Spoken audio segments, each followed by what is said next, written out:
watching yet, but my intent with this video is to show you how to get the most out of this Gewürztraminer Swiss Tech axe. This is the Walmart axe. And, you know, enough ones and zeros have been communicated about what this axe is, and this video is not about that. This video is, I think, a very real video, which recognizes the fact that, for better or worse, this axe right here is about to be a lot of guys' first axe. A lot of guys are going to go to Walmart and they're going to pick this axe up, and it's going to be the first tool that they've ever owned, that they've ever bought, the first axe. And so once you get it, how do you make the most of it? Okay, so I'm going to be doing a live. YouTube changed their algorithm. Now I think the best strategy is to do a live. From that live, condense all of your content, all of the highlights into shorts, and maybe make something of the video, if they even care about long form content anymore. Mill Creek Axe Shack has been doing a lot of lives, and when you hang out with somebody on a live, I got my shop hand here.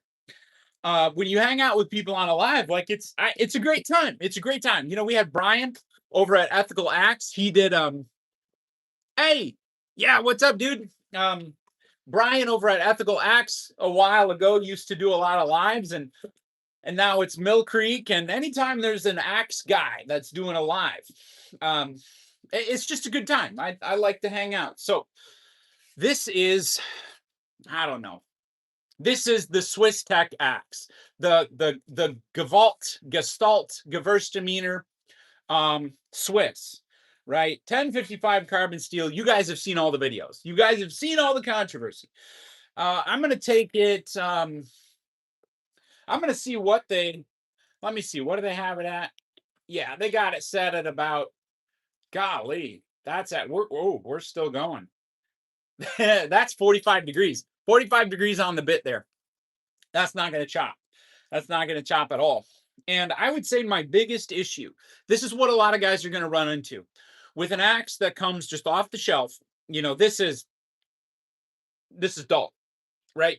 This is dull as the day is long. You could just do that all day. You know, in fact, if you were like hung up on a rope and you needed to chop a rope, like if you're in a movie situation, like last 5 minutes of a Sylvester Stallone movie, and all you had was this axe and it was fresh from the factory, no edge, you're going to die. It's that dull. It's that dull. I mean, this is just like, and I get it. Walmart needs to deal with people who are, you know, morons running around the store, and they're going to get hurt, and then they're going to sue you because this is America. That's where I get all my subs and views from lives. Yeah, and YouTube did something different to their algorithm. So we're going to take this axe, and because this is a live, I need to keep repeating the plot. So we're going to take this axe live on camera. We're going to set it up for chopping. Okay, this is when you get this Swiss Tech axe, because the reality is this is going to be a lot of guys' first axe. What do you do with it, right? Let's say you're going out camping, you're taking your kids camping, and you just want it to get usable, right? Because you don't want to be that dad that can't split his kindling, you know, and you got the dads 2 camps over just looking at you with their nice, keen axes saying that dad can't chop wood. And then you can flex on that dad, if you're the dad with the sharp axe, and say, hey, buddy, let me show you how to split that kindling. All right. So that's what I'm going to do. We got a 45-degree angle on that axe. I mean, holy cow. I mean, that's not even dull. That's just like partially ground. I use a hold fast. There's a billion ways to do it. Got my 8-year-old opening the garage door here. So I'm gonna clamp that down. I use a piece of leather, and this is now in one spot. I have a ton of files. I am a compulsive file purchaser, man. I got everything from the red Tang Simmons. If you're ever, all right, let's leave that closed now, okay? All right. So if you're ever at an antique store or a thrift shop or wherever there are old tools, and you see a red Tang on a file, buy it. every Simmons file that I have ever used has been excellent. So this is a Simmons. This is a multi-cut file, I believe. Yeah, these are awesome, incredible files. And in fact, I buy red-handled files every time I see them. Some other good files to look out for. Anytime you see this pattern, okay? This is called a double cut file, right?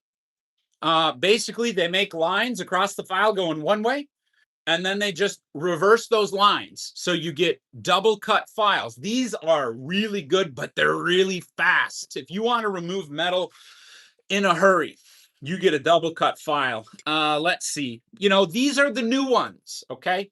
These are the new Nicholsons, and these will run you like, I don't know, anymore. Getting a file like this is 20, 30 bucks. They're made in Brazil. They're soft. They're so soft, which it has some advantages because you're not going to snap it, right? The really old files, especially the smaller ones that are a little bit, I could snap this with my hands right now. No problem. These little ones, these tangs snap off on them, and so they're very, very hard. Their Rockwell is way into the 60s. These new Nicholsons. Oh, you bought 3 this weekend. That's a heck of a deal. I found some good ones too. I got, gosh, these are all new, and I pay about $3. Here's $3. $3 for this guy. Anyways, I'm not to turn it into a file video, but yeah, anyway, so you just get yourself a good file. If it has to be a Nicholson, that's from, you know, Home Depot, so be it. I'm going to start out with one of these. You know, before I get there, here's the biggest problem with the Swiss Tech axe, okay? This isn't a video knocking it. This isn't a video praising it. This is just a video about the axe, right? Because like I said, this video is geared toward the guy that's picking their first axe up at Walmart. Wonderful thing that Walmart has made a solid axe available at this price point, because it's the best budget axe out there that you can buy on the shelf at the store. Absolutely. But the biggest problem that I have with it from a functional standpoint is that right there. You see that? You look at that hollow. That is a huge problem. When I see guys chop with this axe online, it sticks. It sticks because wood is spongy. And when you chop into a log, see, a lot of guys put a radial grind on the axe, which just means you file radially. And the axe sticks like crazy because once you get into the wood expands and takes the shape of the axe, and it sucks itself into the cheeks. So you're stuck now. There's no way for the axe to go. And so you're wrenching it out. You're just wrenching it out. That's a problem, but it's easily fixable. Okay. This is easily fixable. Now, a good axe is going to have a flat at least 2 to 2.5 inches into the bit. Okay.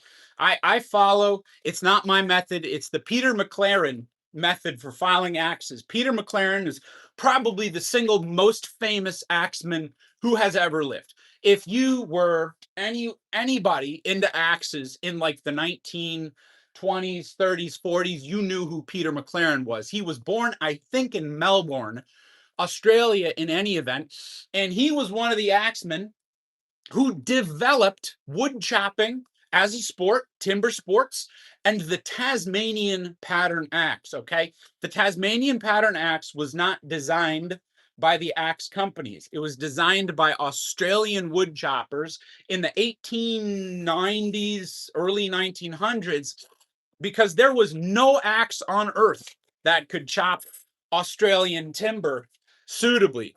So this is a 5-pound jersey, right? At first, they were bringing these big 5-6 pound jersey pattern axes over to Australia, and they didn't work. Okay, this axe is a bruiser. We got it hung on a buck and Billy Ray. I think this is the sheriff. It might be the deputy. No, I can't remember. It's what what is this? Is this 30, 32 inches? Something like that. I can't remember exactly what it is, but it's a great axe handle. They took these 5-pound jerseys over to Australia and they didn't do nothing to those gum trees in Australia. They were just, they have a different kind of timber in Tasmania.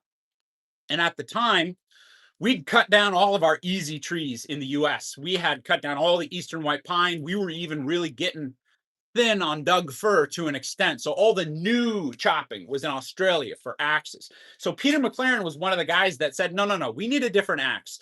We need thicker cheeks. We need a smaller pole. We need it to be, you know, really wide, tall bit. And they designed the Tasmanian axe. Kelly Works came over, took their advice, and then everybody else copied it too. So you've got like the Dandenong and you've got the Plum Tasmanian, and even Plum. There's Plum and Plum. Plum, Plomb, was an Australian guy that sold axes under his own name and got sued by Plum, so he had to change it to High Test. But those guys, so Peter McLaren was part of like the wood choppers of the like best wood choppers in the world. They'd go to England, they'd go to the US, they'd go to Canada, they'd go to continental Europe, and his whole thing was, you can use any axe but a plum, and I'll give you a head start, and we're going to race, and I'm going to win. And for like 35 years, he lost, I think, like twice, like 2 times. He lost. He out-chopped everybody. So he came up. This is his axe filing method, and it's the best that I've found. It's I think some people would call it a banana grind, and it's this. Okay, it's this right here. Now, I want to show you the difference. I'm getting kind of into the theory here. I'll show you the difference between this filed jersey. Look at that. Okay, look at that. It's a wedge. There's no, if that's a good angle, I hope it's a good angle. Okay. All right. Now, this axe, I filed it to, what do you think, Clark? Do I have this set at like 21 or 22? Yeah, I got this. It's at about 21 degrees. That's a good angle to chop. So you want it to be flat, 1/2 inch off of the bit, probably 3 inches into the cheeks. You want it to be flat, and you want it to be thinnest and flattest in the middle, right? Now, if your axe is set up right, you're going to have a high center line. So when you flatten out the middle, you're still not flattening out the cheeks. Sorry, the heel and the toe, because I'll get to that in a second. But you want to stay off 1/2 inch from the heel and 1/2 inch from the toe. Do I have a marker? And 1/2 inch off the very tip of the bit. Okay. So I'm just going to go 1/2 inch here, 1/2 inch here, flatten it. All right. And then let me kind of mark this up for you. So you're left with this. This is where you want to file. You see kind of the banana there? So what that allows you to do is get really good penetration into the log. I always feel weird when I say that. I always feel a little bit deviant. You know, you want to cut deep into the log, but you don't want to bury the axe so deep that it gets stuck. So you want the heel and the toe to be a little bit bigger so you can still get it out, and you don't want to weaken the heel and the toe, because a lot of guys put flat grinds on axes. I don't know when that started. It's a recent thing. It's a YouTube thing. Flat grinds on axes. I hate flat grinds. You will snap your bit with a flat grind if you're doing anything but limbing. And to be honest, you don't even need a flat grind to limb. Limbing is the easiest thing in the world. I mean, you don't need a flat grind for it. Limbing should be simple. You should be able to limb with any axe. All a flat grind does is weaken your bit. So we're gonna put a banana grind on this axe, and let's say you're going camping this weekend. You're going out with the boys. You're taking your kids camping.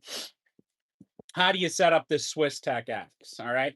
So we're going to do a banana grind. But before I nail that down, I'm going to mark on this axe what we're going to do, because Peter McLaren's rule is for a full-size Tasmanian axe. You want to be a little bit a little bit different. I think I'm going to go like maybe 3/8 of an inch. 3/8 of an inch off the heel and off the toe. And then I think what I'm going to do is I'm still going to go 2 inches back. That's what we're going to do. I'm going to go 2 inches back. So this is going to be a pretty deep banana grind, actually. Okay. And then, all right. So this is what it's going to look like after everything is said and done. Okay. That's going to be the rough idea here.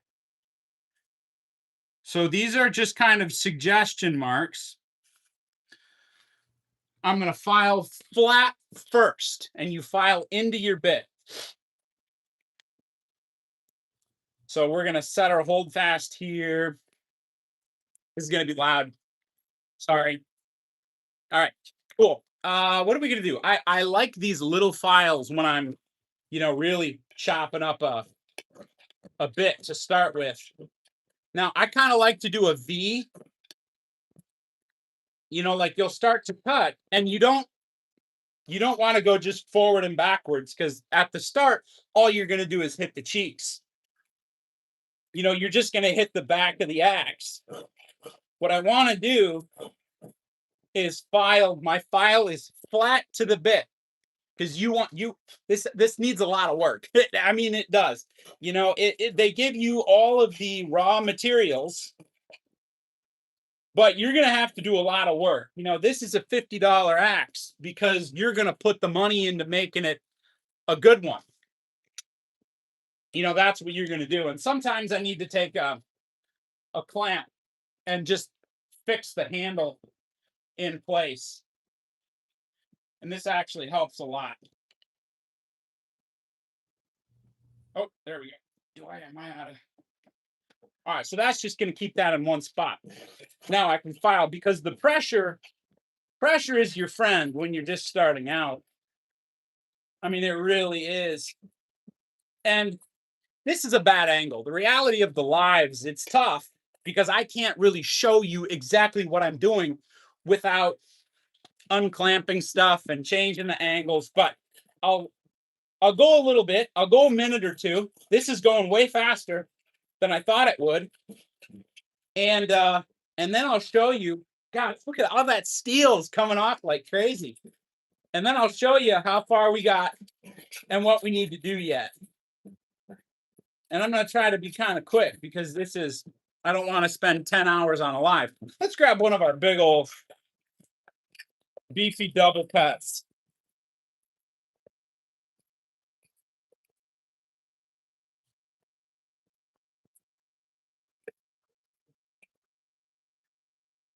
This takes off a crazy amount of...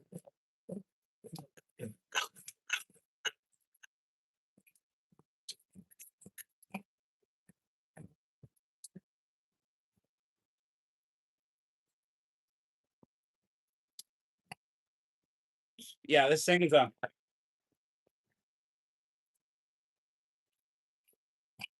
wild. It's a little bit hard to use a long file when you're shaping an axe like this, but I'd say at this rate, I'm probably going to spend 5 or 10 minutes flattening the cheeks of this axe. And then we can move on. You're not going to touch your bit yet. Stay off of your bit. All this is doing is flattening the cheeks of your axe so that you can get into the wood, that you can cut well, and you can take a fine edge. A radial grind is fine. Don't get me wrong. A radial grind is fine, but it won't get you the cut that you want. You'll be too thick in the middle of your axe. If you want to chop deeply, you thin down the middle of your axe. But if you thin down your axe the whole way along the whole bit, you're gonna thin your heel and toe too much, and so they'll snap. And so Peter McLaren's method, all it does is it balances out all the durability of a radial grind with the chopping penetration of a flat grind. It's like the best of both worlds. And to this day, you know, the wood choppers are still kind of closely guarded with their secrets, but they still use a banana grind on their axes. Every single racing axe with a competitor that, you know, has success is going to use a banana grind. This is going a lot faster than I thought it would, to be honest. What is slowing me down here is that huge hollow. I don't know if you haven't been here for long. I put a ruler up to this axe, and after the bit, there's a hollow. That's the exact opposite of what you want. You want a high center line. If you get a new axe and nothing's been done to it, you want it to go up after the bit. Now, the good thing is, when they sent this axe out from the factory, they put a 45-degree grind on the bit. So you can fix it, and you're not really sacrificing any steel. You can actually take out that hollow, and you're not you're not making your axe too thin. You know, I really like a small file for this method. When I use a hold fast, I really like a small file, because a big file, you know, you can't really get a decent cut on it. You know, I can use this big double cut file, and it's just amazing for taking off steel. I mean, it takes off steel like nobody's business, but I can only use, you know, an inch or two of the dang file before I'm either digging into my axe handle, or you know, I'm kind of just, yeah. So these small files are the way to go when you use a hold fast method, and we are actually almost there. So just, I'm always nervous that people are going to say, hey man, this isn't a video, and I don't have 30 seconds of attention span, because my attention span over the last 5 years, I used to be the kind of guy that you could lock me in a room in the morning with like a book, like a dense book. And you could come back in the afternoon, and I'd be reading the same book. But the last 5 years, social media, like, forget about it, man. Like, it's just destroyed my attention span, you know, and I'm trying to undo that. I'm trying to undo, because I do think it is easily undoable. So getting outside, absolutely, absolutely critical. Reading more books. This is what I'm reading now. This is amazing. I had no idea that Stanley's history was as interesting as it ends up being, right? Like, I'm a big hand tool guy. Like, I got hand tools for days. Um, oh wow, that's is that Russian? I can't read that. That's Cyrillic script. That's really cool. This is a sweetheart, a Stanley Sweetheart plane. One of the finest hand tools ever made. Really, that's a prized possession of mine. The Sweetheart name comes from William Hart, who was not a Stanley. Friedrich Stanley and his brothers started Stanley in like the 1830s and 1840s. But it wasn't until William Hart came along, and he really revolutionized the company. Well, he retired in like the 19s at some point, and they named the Sweetheart after him. So the best tools, the absolute best tool that Stanley ever made, were the late 1800s and right up until after World War One. Shortly after World War One. We're getting pretty close here. I don't want to rush it, because I want it to be good, but at the same time, when you're on a live, I know I'm dealing with short attention spans here. Do you guys have any questions about any of this? Or am I just rambling? Like, honestly, I'm just like happy enough sometimes to just ramble. Like I really am. I'm a bit of a rambler. I think sometimes when my wife sends me out to the garage because she's sick of hearing about like old tools or like military history or Rome. She's like, go file your axes. Go make something with old tools. And I'm like, yes, ma'am. Yes, ma'am. All right.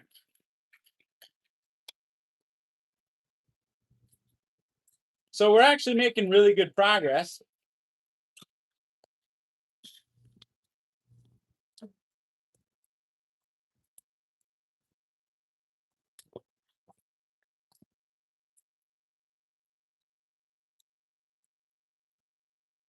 Man, this file is a beast. Holy cow.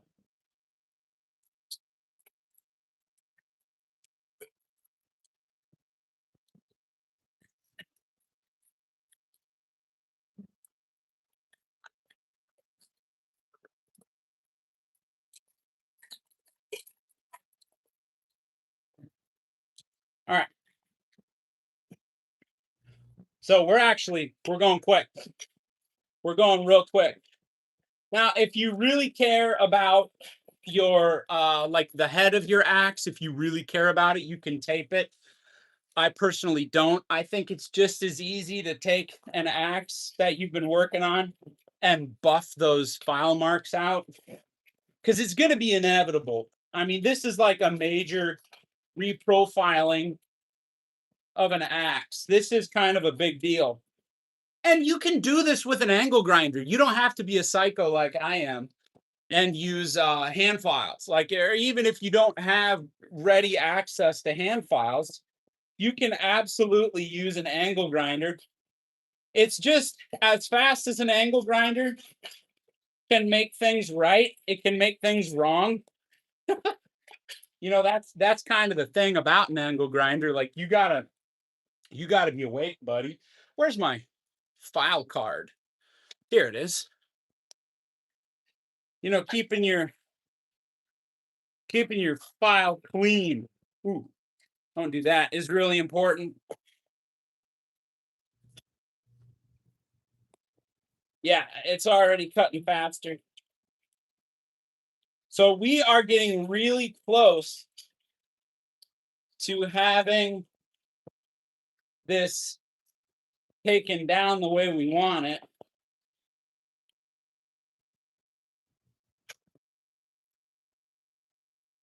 I still have not touched the bit at all, the edge of the bit at all.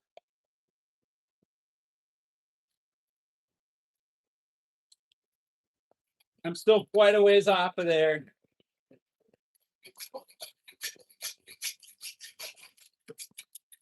Now, the thing about axes, mine sends me to the basement. Yeah, that's exactly where I was.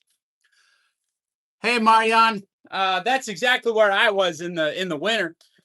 This garage is not heated, and I just sit out here and shiver. When it gets down to we had a wild winter. We had a couple storms, and we got 3-4 feet of snow. And it's just when you're out in the garage like that, man, that's brutal. So I moved down to the basement for a while. So I know what you mean. I kind of like the basement. It's quiet. It's a little scary, so the kids don't like coming down there. I get some privacy. Not too bad. Not too bad. You know? Um, I mean, man, like I've always felt like, here's the thing. We have all of these like big political summits in like boardrooms and whatnot. Like, I think if you really want to get stuff done, let's go to like Xi Jinping's garage, right? Why can't we do that? Like I feel like we could work out a lot of stuff if we just hung out in some garages. That's where, and this is Wisconsin, so you can get some New Glarus beer. We have New Glarus beer. We'll figure a lot of stuff out, man. Give me like a weekend and some New Glarus beer, and we'll solve a lot of problems. We'll solve a lot of them. All right, this is getting dangerously close to being where I want it. And so for the purposes of demonstration, oh, that's right. I got that plan. So here's kind of where we're at.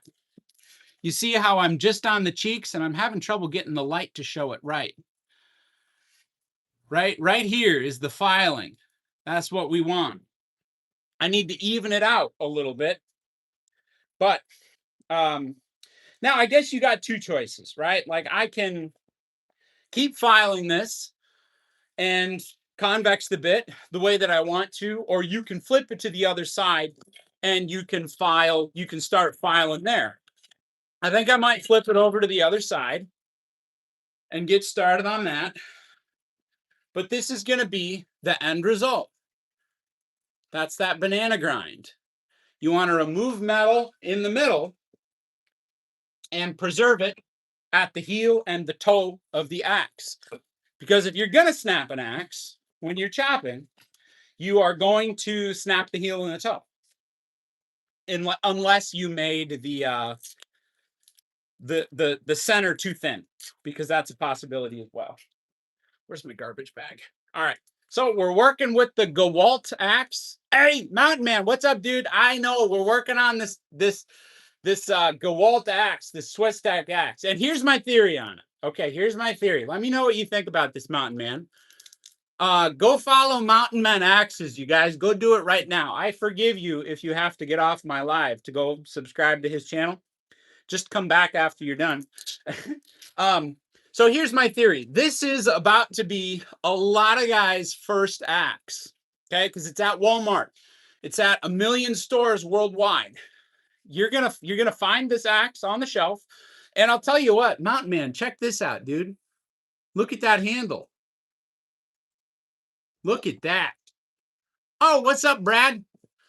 Look at this. Is a beautiful heartwood handle. I have seen probably 50 of these axes on the shelves because I'm a nerd, right? Like every time I'm at a Walmart, I'm at a new Walmart, I go to their camping section and I see what they got. This one, right? This is a super nice heartwood handle. Look at that. It's like chocolate. It's gorgeous. Like I'm at the point in my axe career where I don't care so much about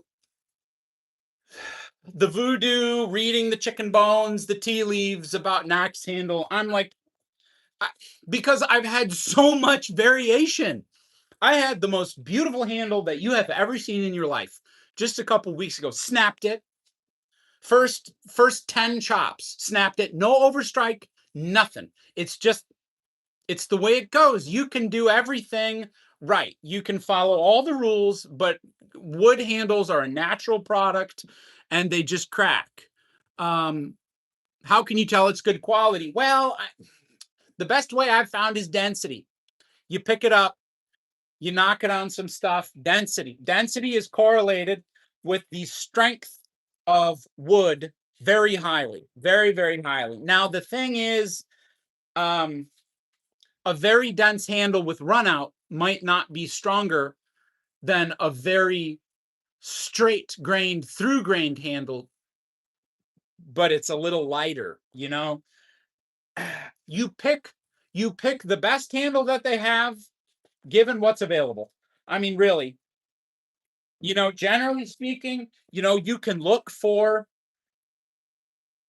the end grain, okay? You can look for the growth rings, the annual rings. That's a little bit tough to do too, because it's not about how wide apart they are or how close together the grains are.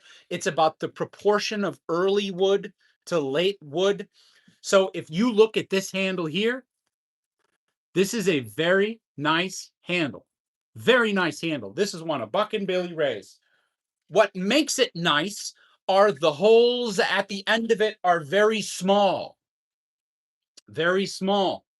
If you have an axe handle, and gosh, I don't have one nearby right now that'll show you, but if you see an axe handle that has big, wide pores at the end of your handle, that's probably not going to be a strong one. Yeah, oh yeah, exactly. We got, yep.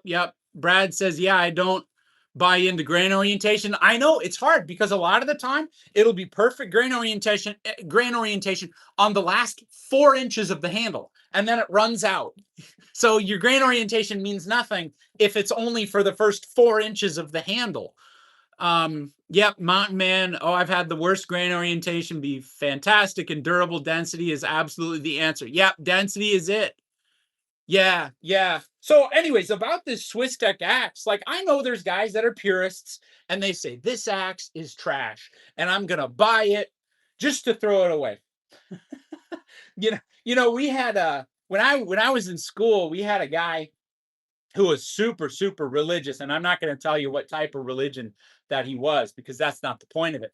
But he hated that this one class had this content in it, and so he would buy up all the textbooks and then throw them away. He just didn't want the people taking the class to be able to buy the textbooks. And so they kept ordering in these textbooks. He'd buy them all and throw them away. And the students couldn't get any of the textbooks. And the teacher was like, what's going on? It's like the second month of class and we have no textbooks. And then they found out this guy was spending, like, I don't know, he must have spent thousands every time going to the bookstore to buy them just to throw them away. Like I'm not a purist in that way. Like I'm a realist. Like this is a $50 axe that I think it's going to be a gateway into axes. Here's my shtick, even to a purist. Here's my shtick. This is not going to be anybody's first and last axe, okay? It's not. Like, it's absolutely not. You're going to buy this axe and you're going to get really into axes. It's going to introduce you to this whole new world. And you're going to say, oh my goodness, look at that double bit that I never would have looked at 2 weeks ago. It's at a garage sale. And look, oh wow. And even look, like here's an ice axe. Like, ooh, wow, those are really cool. And then pretty soon you're gonna get the disease like the rest of us, and you're gonna have 5-gallon buckets of axes sitting around your garage in no time. I mean, so this is not going to be anybody's first and last axe. A lot of people, I feel like, think this is going to harm. I don't know, like the few remaining axe companies that we have in the U.S. or wherever. It doesn't have to just be a U.S. thing. Like, oh no, it's going to take business away from them. Like, absolutely not. Absolutely not. This Swiss Tech axe is going to introduce people to good axes in a way that I don't think we fully appreciate yet. I'm getting impatient. Let's get out this double cut. This thing is wild. So I'm just doing this backside by eye. I am staying a 1/2 inch off the heel, a 1/2 inch off the toe, and going, I don't know, roughly 2 inches into the bit and flat. You want to be flat. And it helps to file at an angle, because that way you can kind of you're not hitting the backside of the head. You're going off to the side.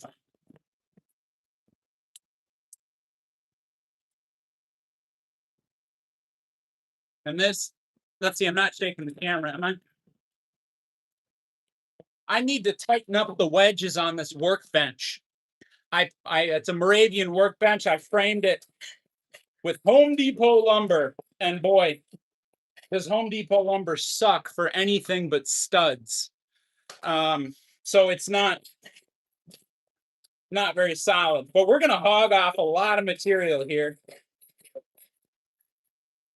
Yeah. So, anyways, I know this axe has like split the world in two, the axe world in two, and some people love it and some people hate it. Like I'm not, like I'm an axe, like a true axe junkie, right? Like I love the old stuff. I like the new stuff. I like chopping. I like splitting. I like all of it. I like hewing, everything with an axe. I love all of it. I love learning about how these are made. I love the theory, the history. Like there's nothing about axes that I don't like. Okay. I can find something good about a lot of different kinds of axes. The more I get into axes, the more I realize, like, it's not about what you buy. It's about what you do with it, right? Like your level of knowledge and skill to set up an axe correctly. What do they say? It's a poor carpenter that blames his tools. I feel that way about axes. You can give me a plate of mild steel, and I'll file it in a way that you can at least do something with it. Because it's not about, like, I appreciate the old stuff. Believe me, I do, more than I can communicate. But it's hard to find. I've lived in areas where there are no vintage axes. Really, there's no vintage axes. You can't find them, and any that are out there are incredibly expensive and not that great. So the fact that Walmart can put out an axe that you can buy anywhere in the country for 50 bucks, I appreciate that. Okay, I appreciate that. And especially given that before this axe came out, you had to know where to get a good axe without knowing anything about axes. How are you going to know? How are you going to know that, oh, wow, I can get a council tool and I can go to this website or that website, or, whatever the case may be, or I can get a Husqvarna, which is made by Holtzbrook. It's just under a different brand, so it's a little bit cheaper, but it's steel quality. Or I can get a Rinaldi, or I can get these great axes that don't cost a lot of money. They're really high quality. Well, how are you supposed to acquire all of that knowledge? Well, you don't do it all at once. You do it gradually, and something has to break you into that area. And I think this axe could be it. Like, it definitely could be it. You're going to pick it up and you're going to spend 50 bucks on it. By the way, going to Ace Hardware, you're going to spend 50 bucks on a Collins, on that on that piece of junk. I said I could find anything good about any different axe. Those new Collins are junk. I mean, I know, I don't want to offend anybody, but I've owned a number of them over the years. I've bought a number of them. They're horrible, and they're 50 bucks anyways. And so this is a real step up from what you otherwise had access to. Gosh, this file is amazing. I think I paid $1 for it.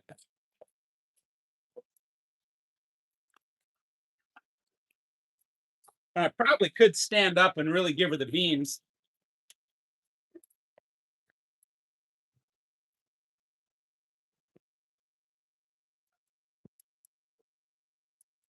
I wish I could get a longer draw on it. Here, let's get that stool out of the way.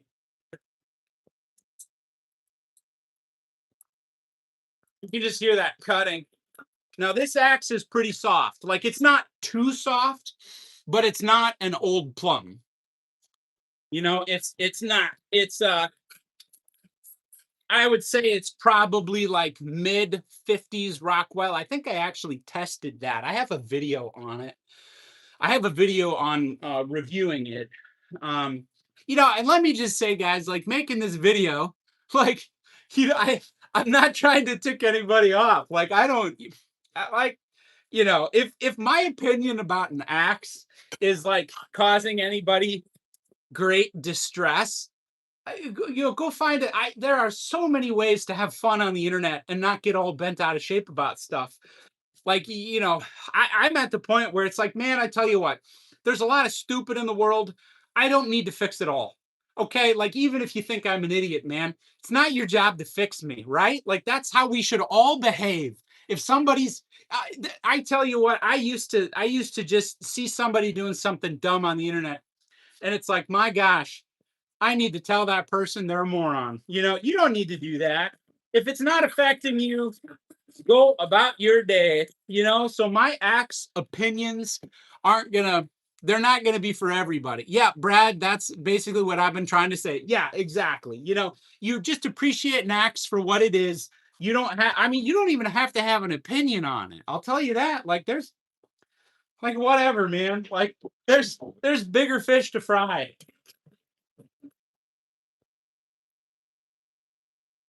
But hey, have you guys been tuning into Mill Creek Axe's lives? I see a lot of guys here that are on his live. That's kind of what got me doing this. He's been doing lives lately, and I have a lot of fun just hanging out with other axe guys. And so that's what we're doing. God, this file is wicked. Look at that. This is a double cut Nicholson made in the US. Look at that. Double cut Nicholson.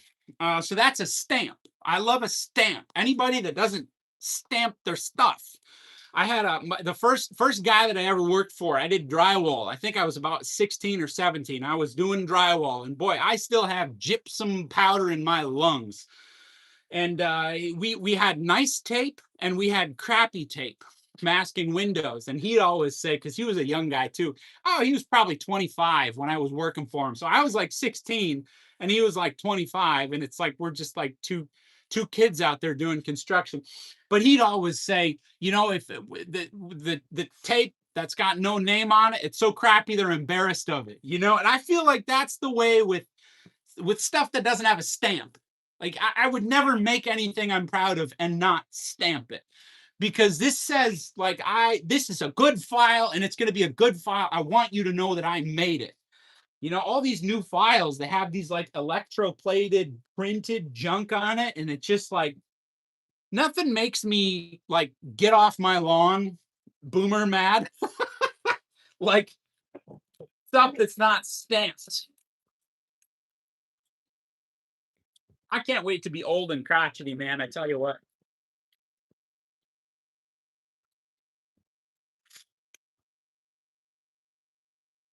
So I'm basically kind of making an X pattern as I'm observing it now. Let's clean this up a little bit. Where's my file card? Here we go. I need to paint this dang thing orange.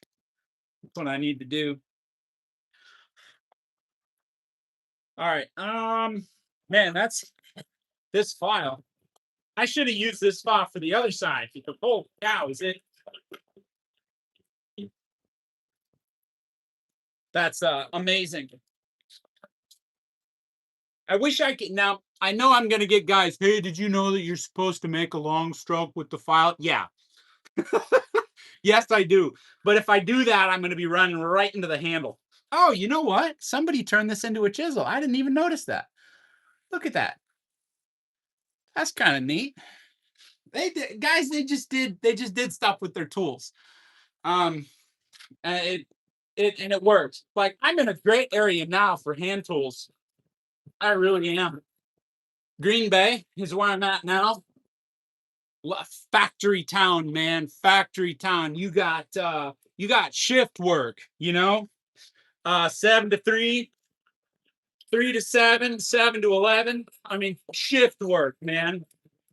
That's what this town. We got factories, we got fabricators, we got all that stuff. I ran into a guy the other day that he runs 5-axis CNCs for a company that they make stuff for like all kinds of. Right now it's data centers, like everything's data centers, and you need one guy to run a machine that takes the sheet metal, which Mountain Man, you do CNC fabrication, don't you? You run a 5-axis CNC, right? This guy was telling me how that works, and it blew me away. You need one guy to run a machine at this guy's place that water jet cuts all the panels and folds them and welds them, everything. It's like one guy. And I said, how did you learn how to do that? And they said the company sent him to a school for like 2 months. He learned how to run this computer program. Oh yeah, it was wild. It was wild. I had no idea that the technology to do what he was doing existed. It is incredible how automated everything is. And then how smart the guy needs to be that's operating. Because you still got to program the stuff, and you got to maintain it, and you got to know how to fix it. You need to know when it's not doing what it's supposed to do. That's the one thing that they can't automate, is when is this thing screwing up? Because are you going to ruin, $10,000 worth of materials before we figure out what's going wrong? Oh, dude, I'd love it. Yeah, Mountain Man, if you did a CNC video, that'd be so cool. All right, I tell you what, that double cut, yeah, that's the way to go. That was way faster than the other side, and I think it was cleaner too. I think it was a lot cleaner. All right, yeah, you know what? That's actually not too bad. I could do a little more on this side, but here I'm going to show you where I'm at. So this is the Peter McLaren way to file an axe, right? Um, all credit to the Australians. So here's what you want to do. Peter McLaren, he might have lived and worked in the US when he was doing his thing for Plum. Now I'm going to file this all out. I'm going to make it look kind of nice and pretty. But what you can see here is you look at how we got rid of that hollow. There's no hollow anymore. That hollow is the devil. You want to get rid of it. The hollow, you never ever want a hollow on an axe for any reason. There's no reason to have a hollow. Like, I'll just be militant about that. It's horrible. The only reason you put a hollow in your axe is if you did it by mistake or ignorance. That's it. Okay, so here we go. And then on this axe right here, you're not going to get much of a high center line. It's a $50 Swiss Tech axe. Are we expecting maybe too much for a high center line? Yes. But what I'm going to do once I convex the bit, because this is the step that really makes an axe sing. I mean, if you want to use an axe and like enjoy it, everybody gets out there. And the first, gosh, I was like it. I was like that too. I still am like that. It's just bucking with an axe is just not fun when the axe won't cut. It's like using a dull saw. Nobody has a good time. Do I have any coffee left? I'm out of coffee. Yeah, you're just like you're out of it just yeah, you never have a good time. So once you get this thing tuned and working, oh, it's just you're gonna love it because the first time you just sink this into the log, it's gonna bite like 2.5 inches deep. I mean, unless you're cutting Australian hardwood or something. Go get some nice fir, go get some nice spruce, something fun to cut, right? Go some nice pine. It's gonna go 2 inches into the log, and here's what you're gonna do. You're just gonna release it from the log. It's beautiful. It's one of life's great things. One of life's great things. Almost the weight of the axe will remove it from the log. Yeah, all right. So what am I doing? Sometimes I forget what I'm doing. Okay. So, so here's the part where you're gonna convex the bit. Okay, so we've got our cheeks flattened. That one needs a little bit more, honestly. I think I stopped a little bit early there. Hold on. I'm not gonna I'm not gonna shortchange it. I'm just gonna hog that off real quick. So here's kind of how I've come to do it. Like, okay, and then you take a stick and you just, you kind of you get it set there. Okay.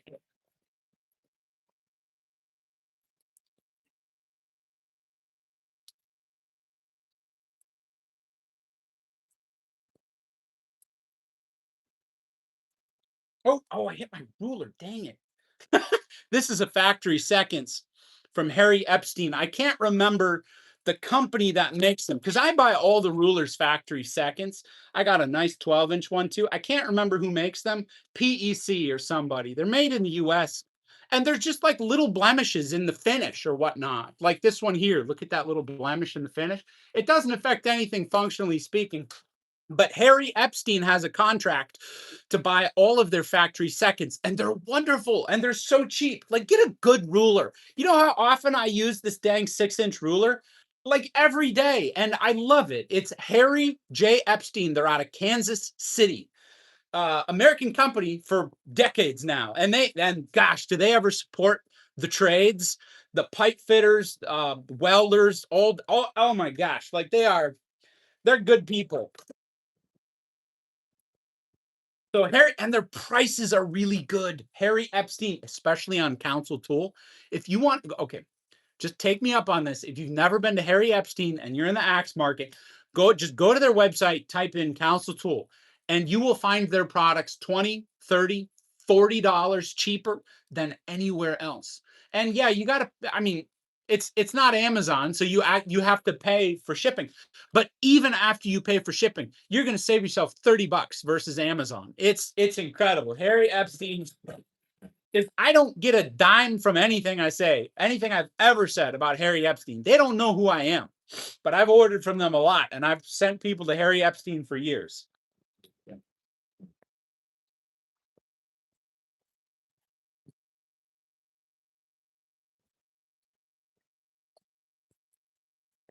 I got a great new old stock rasp from them. It's around here somewhere. I love that thing to death. Was it Mike Normandy? Did Mike Normandy tell me about that? He's on YouTube. He's really, I don't think he does videos, but he's got a lot of knowledge about axes and he comments on the videos. I think he told me about those. I can't remember though. Gosh, I appreciated that. I love that rasp. It's a new old stock Nicholson half round rasp. Okay, all right. I'm gonna leave that alone. All right, that's gonna be well enough alone. All right. So here's what we've done. You now have here we go. Here, look at that. That's what you care about. The first 2 inches of the bit are flat in the center.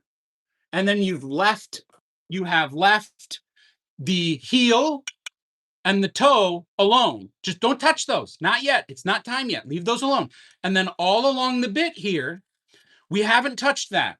So this grind is still going to be dang near what it was at originally. It's going to be like 45 degrees because that's, yeah, look at that. The original bit, it's still 45 degrees. That's insanity. Now we can start filing it. This handle is so nice. This is wicked. This is like so I don't know how long everybody's been here. I'm probably going to repeat myself 15 times, but this is the Swiss Tech axe because I think it's going to be so many guys' first axe, like their first decent axe. Stay away from the Estwings. Sorry, I know. Stay away from the Estwings. Stay away from the Collins. Stay away from the India made wherever at the farm stores. This Swiss Tech Walmart axe, I think, is probably the best off the shelf axe that you can find anywhere. There's my endorsement. Is it the best axe that you can buy? No. Is it the best axe that you can order online? No. But it's absolutely the best axe that you can pick up off the shelf at your neighborhood Walmart for $50. Like it's there you go. So that's it. All right. So now the goal here is we're going to convex the bit. All right, we're going to convex it. We've banana ground it. We've flattened the center. We're off the heel and the toe. We haven't touched the bit yet. It's still, look at that. You go out and cut brick with this thing. Still dull. Don't do that with an axe, by the way. I can do it because I know this thing is dull. And if I cut myself, I got my 8-year-old sitting here. And if I cut myself, I accept the consequences of my own stupidity.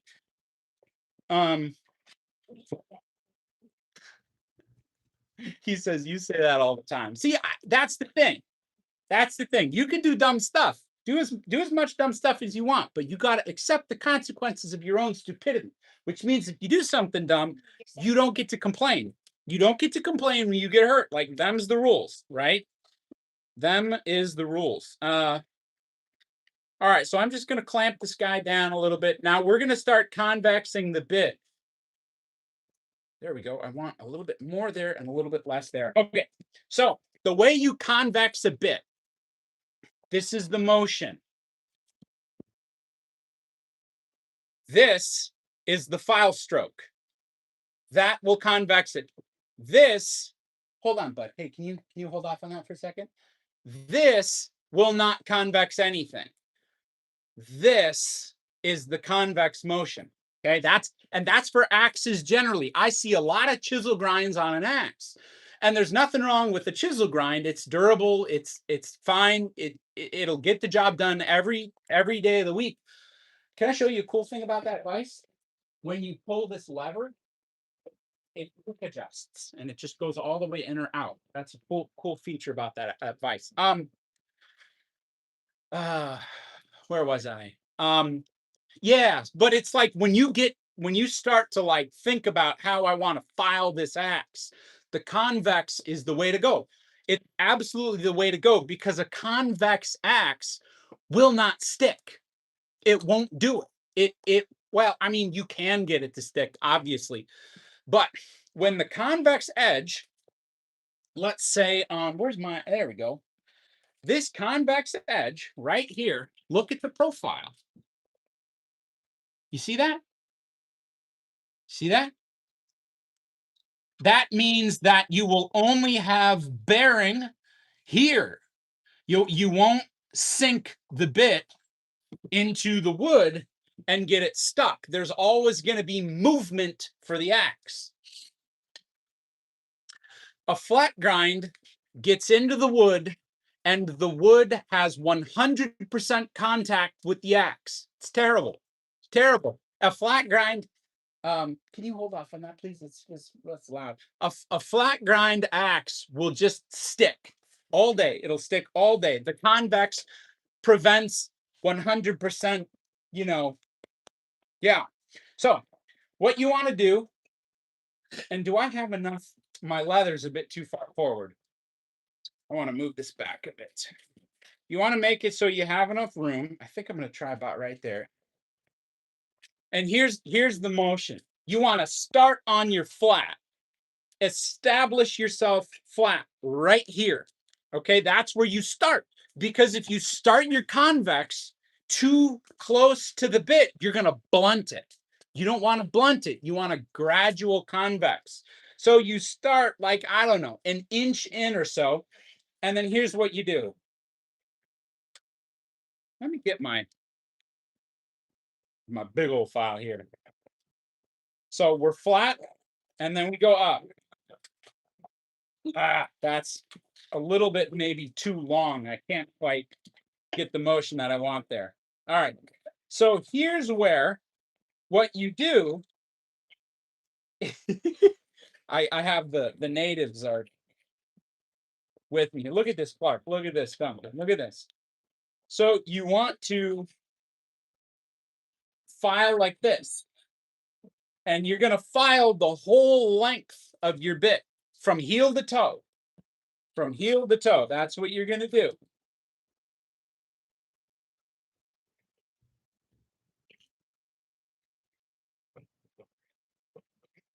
And that's going to give you the convexity that you want. And it's going to also thin out your bit. Now, how does that measure, Clark? How long is that piece of wood?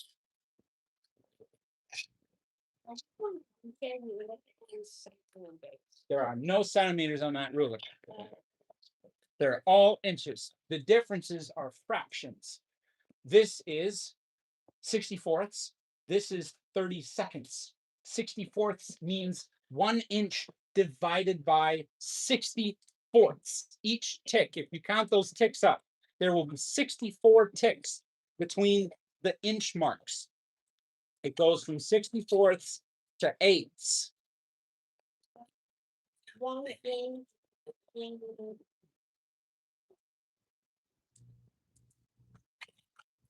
We're doing shop stuff. It's 1 inch and 5 seconds. 1 and 5/7 inch. Well, there's no sevenths on the ruler. That's eighths. So put the piece of wood up. 1 and 5/8. There you go. That's a fraction. 5/7 is a fraction too, just not on a ruler.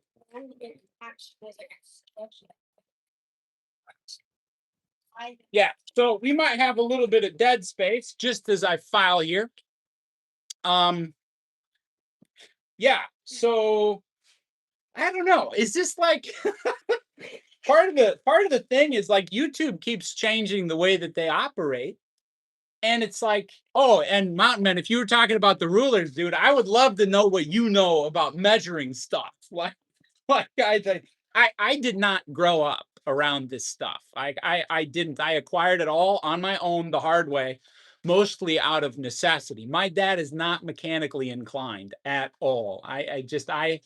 I had to learn all this stuff as an adult, just like on my own. And I feel like I would be even more mechanically inclined if I grew up in a household that did all this stuff, because I love it. Naturally, I love it. I mean, I'm inclined to do into the dial indicator. Oh yeah, geez, like when you're talking about, thousandths of an inch, like, oh man, yeah, that's pretty wild.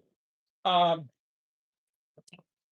so this grind, by the way, I you can do this grind with any axe. Any axe. There's not a grind that this axe would not be good for, save maybe a dedicated splitter. And even then, I think there's a lot of benefit to having a banana grind.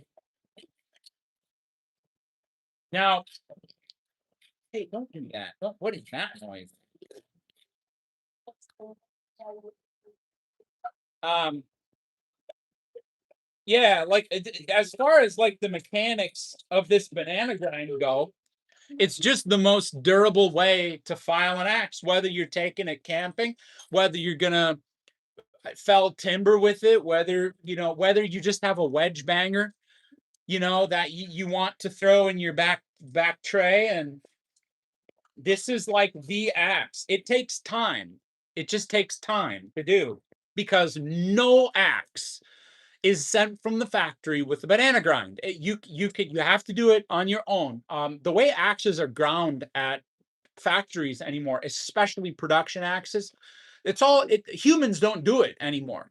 Humans, they have nothing to do with the grinding. It all goes into a machine, and then the machine. That's why a lot of these axes have a hollow grind at the bit, because it's a contact wheel. It's like a 2-inch contact wheel, and that leaves a hollow. When you sharpen something with a wheel, it will. Hey guys, no fighting out here, okay? We don't fight in the shop.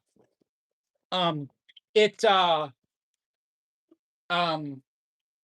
it leaves a hollow. Yeah, even a big wheel will leave a hollow of some kind. It won't flatten it. Hey, back up. Let him do a little bit. You were doing it a lot. So that's where that hollow comes from. You need to take that hollow out. Killing Chris, man. Dude, I was just talking about you earlier. Um, so check this out. So here's my theory. Chris and I were just texting. If you guys don't know Chris Killinger, by the way, I don't know how many people I need to introduce to this axe stuff. But Chris has been Killinger.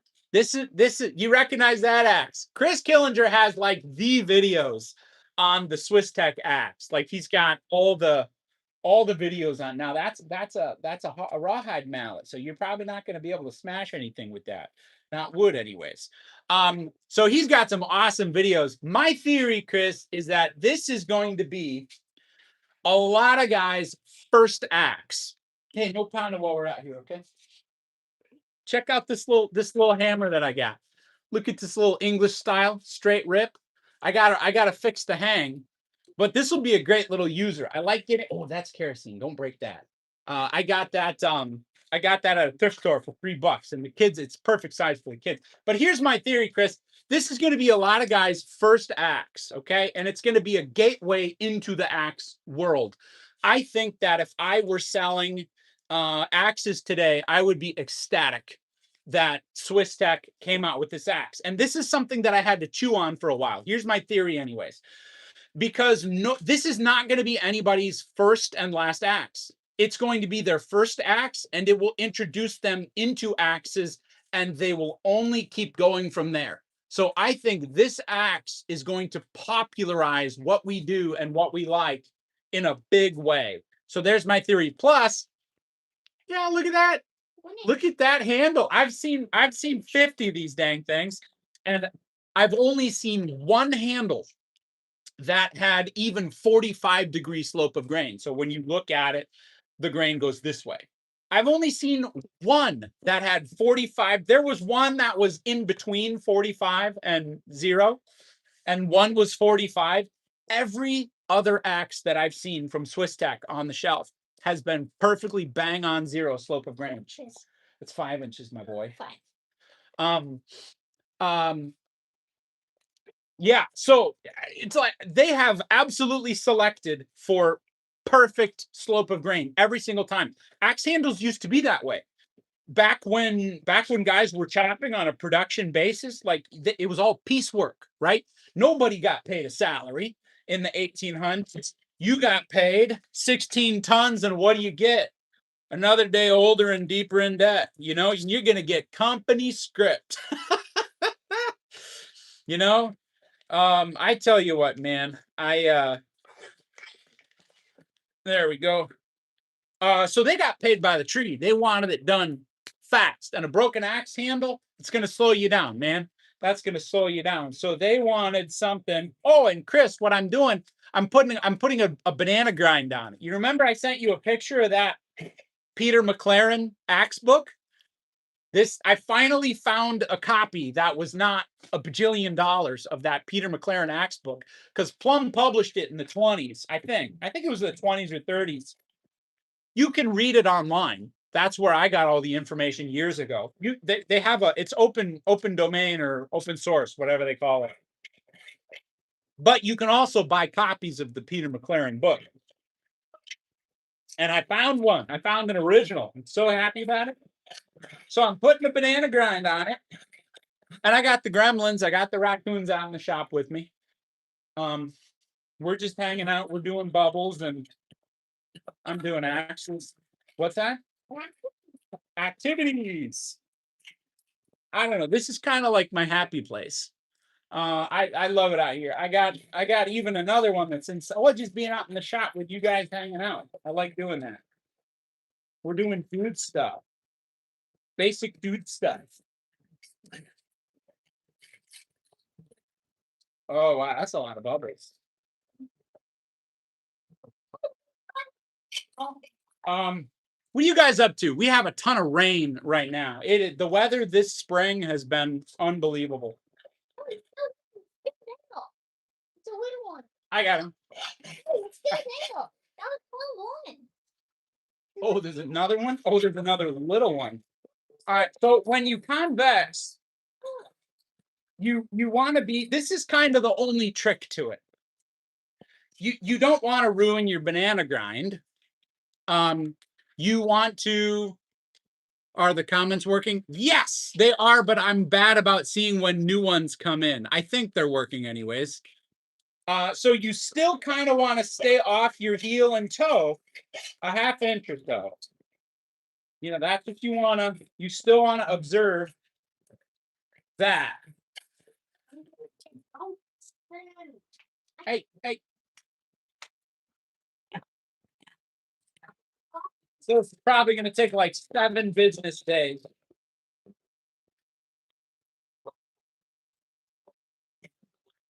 Oh, and this thing's nowhere close to sharp yet.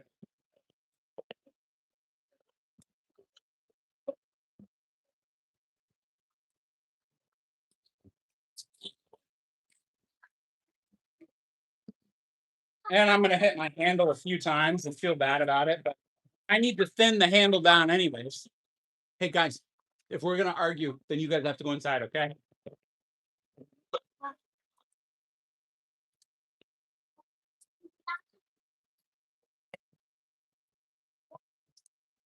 Duncan, have a seat, my dude. All right, so we're going to get those. You know what I was reading about this Stanley? I was reading this book here. I thought you broke your handle. I did. I did. This one. This one. They got me again, Chris. They got me. I wanted to do a video on how to set this axe up. And because I'd already had it, I couldn't do that. So they got me twice. And I don't know what I'm going to do with this one. Maybe I'll do like a channel giveaway on it or something. I don't know. Because I have enough boys axes. I don't need another boys axe. But I thought I could put a video out there about how to file it. How to set this thing up. Because I think a lot of guys are going to get it and they're going to find out it needs to be filed and wonder, how do I file it? Like, how do I get this thing going? And that's my thought process, anyways. Hey, Clark, why don't you go get me a water from inside? Take that bag of chips away. All right, Duncan, we're not going to do balls right now, okay? All right, you can do that outside.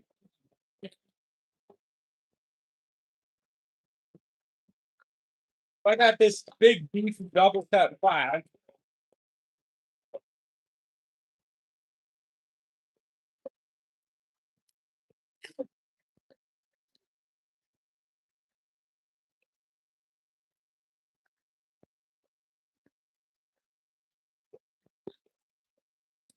Gosh, this thing just eats metal. Holy cow. I didn't try to return it. I am I want somebody to test that out to check their return policy, because that's oh, you actually got me not a clean cup though. It's kind of gnarly. Where'd you get that cup?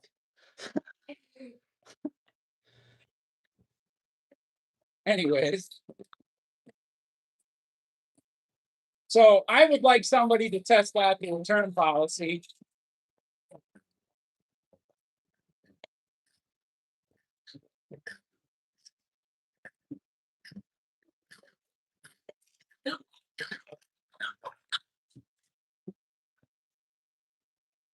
You should. Yeah, you should see what they'll do.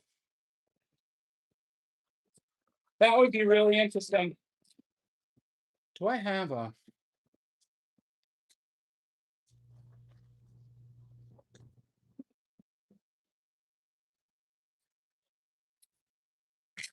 oh, it's so much better.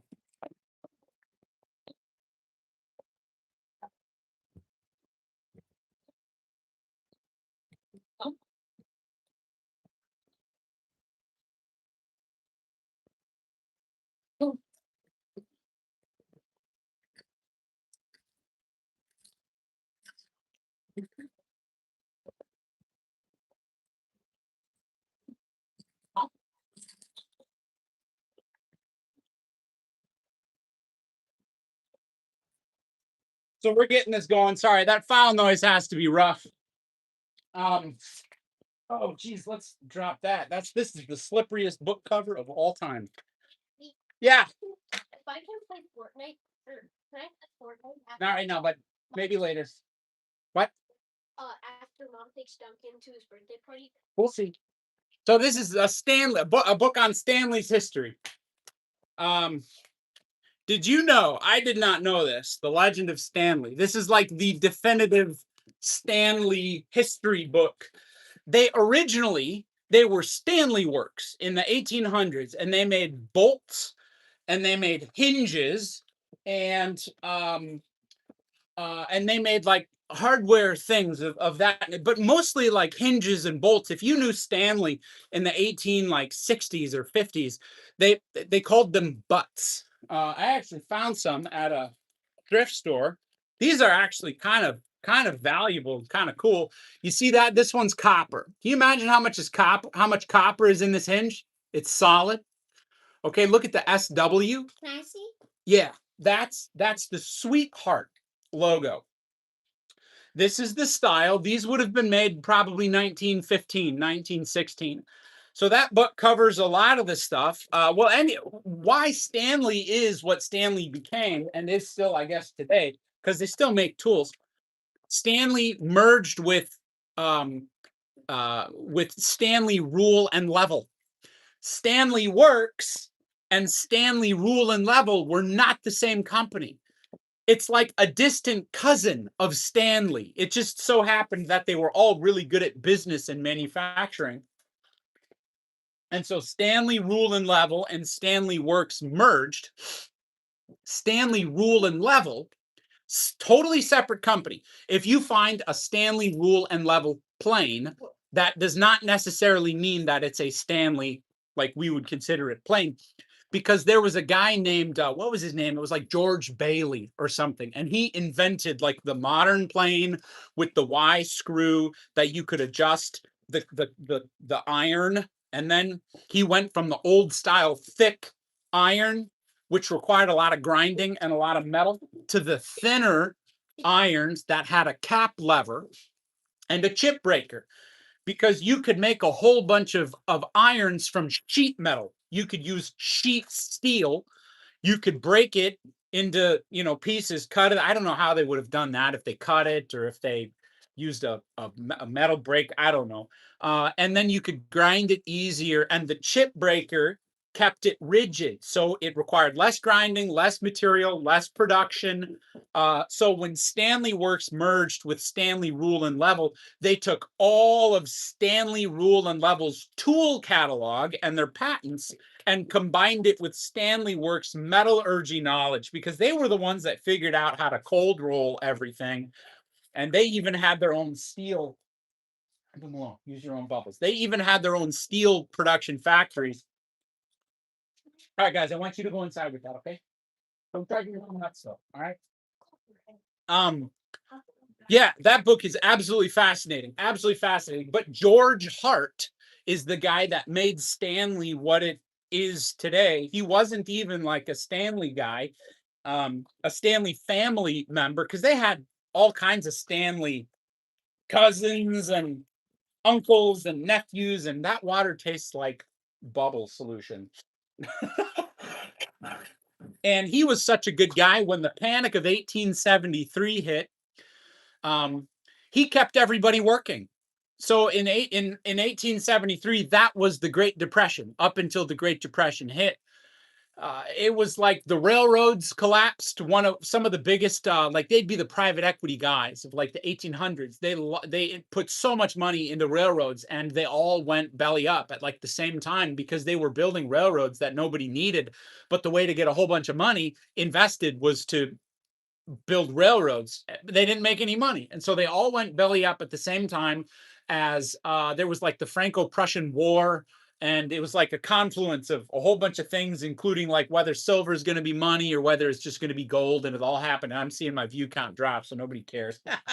But anyways, so he kept everybody working.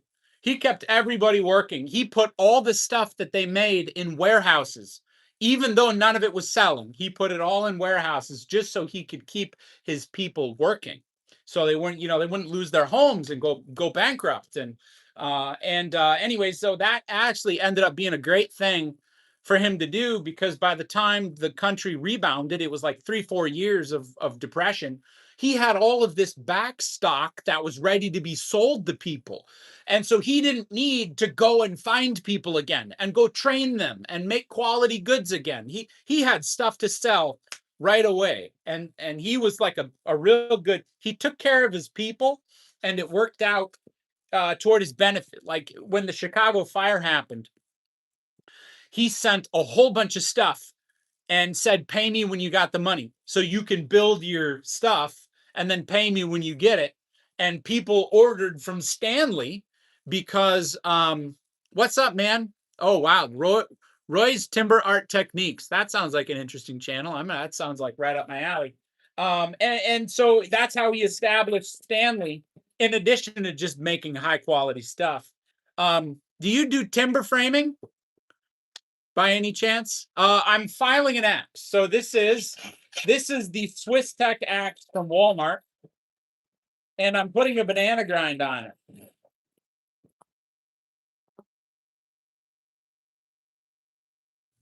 From Oklahoma. What are we talking about? Oh, nice. Oh, that was George Hart at Stanley. So Stanley in the 1800s, they didn't make tools. They made butts. They called hinges, like a butt hinge was a hinge that butted up against a door jamb and a door. They would have called a hinge. And if you ever hear about a butt chisel, it's a short chisel, usually a socket chisel, short handled chisel, wide handle face. Those were for mortising hinges into the door jamb. You didn't want a long, like a long chisel handle, because it'd be like right up against your face. That's called a butt chisel. Oh, you're in the UK. Nice, man. I tell you what. I am always amazed by how many of our industrialists came from the UK to the United States to do tool stuff. Actually, most of my favorite ones, I think the Stanleys actually came from England. Like that generation of the Stanleys came from England in like the 1830s or something, and then Henry Diston came from England. He was from Tewkesbury, England. My people way back come from England, way back. And then on one side of the family, and then the other one's like German, Russian, Bavarian mutt, so I kind of blend in like that.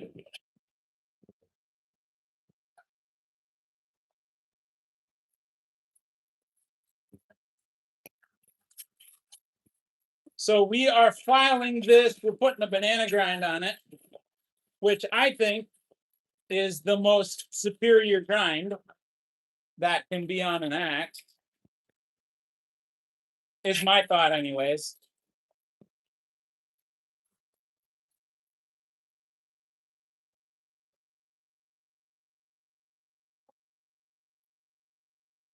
So we're convexing the bit.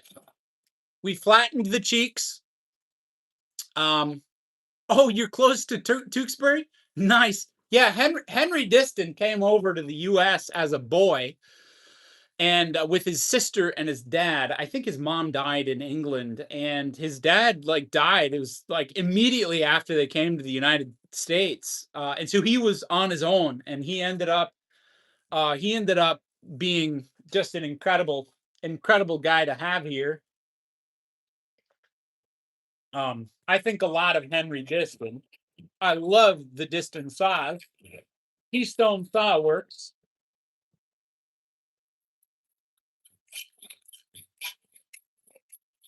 Yeah, so we're filing away.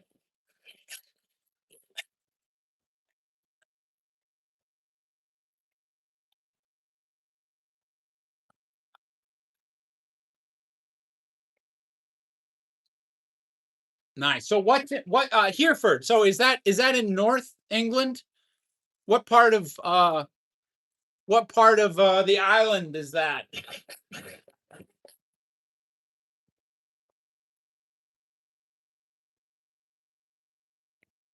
Yeah, this might take a second just because of, Now the one thing that I do want to mention is Hereford is famous for the home of the SAS. Wow, so that's like maybe our Fort Bragg, I suppose. That's pretty cool. Like special forces. You know what's wild about the SAS is one thing that all of our special forces guys say. This is what they all say. They're like, yeah, we thought we were hardcore. We're Delta Force. We're like, SEAL Team 6 or whatever. And then we got to Iraq and met the SAS guys. And it's like, whoa, if like the Delta Force guys are saying the SAS guys are pretty serious dudes, what are they like? I have an older brother who's an Army Ranger.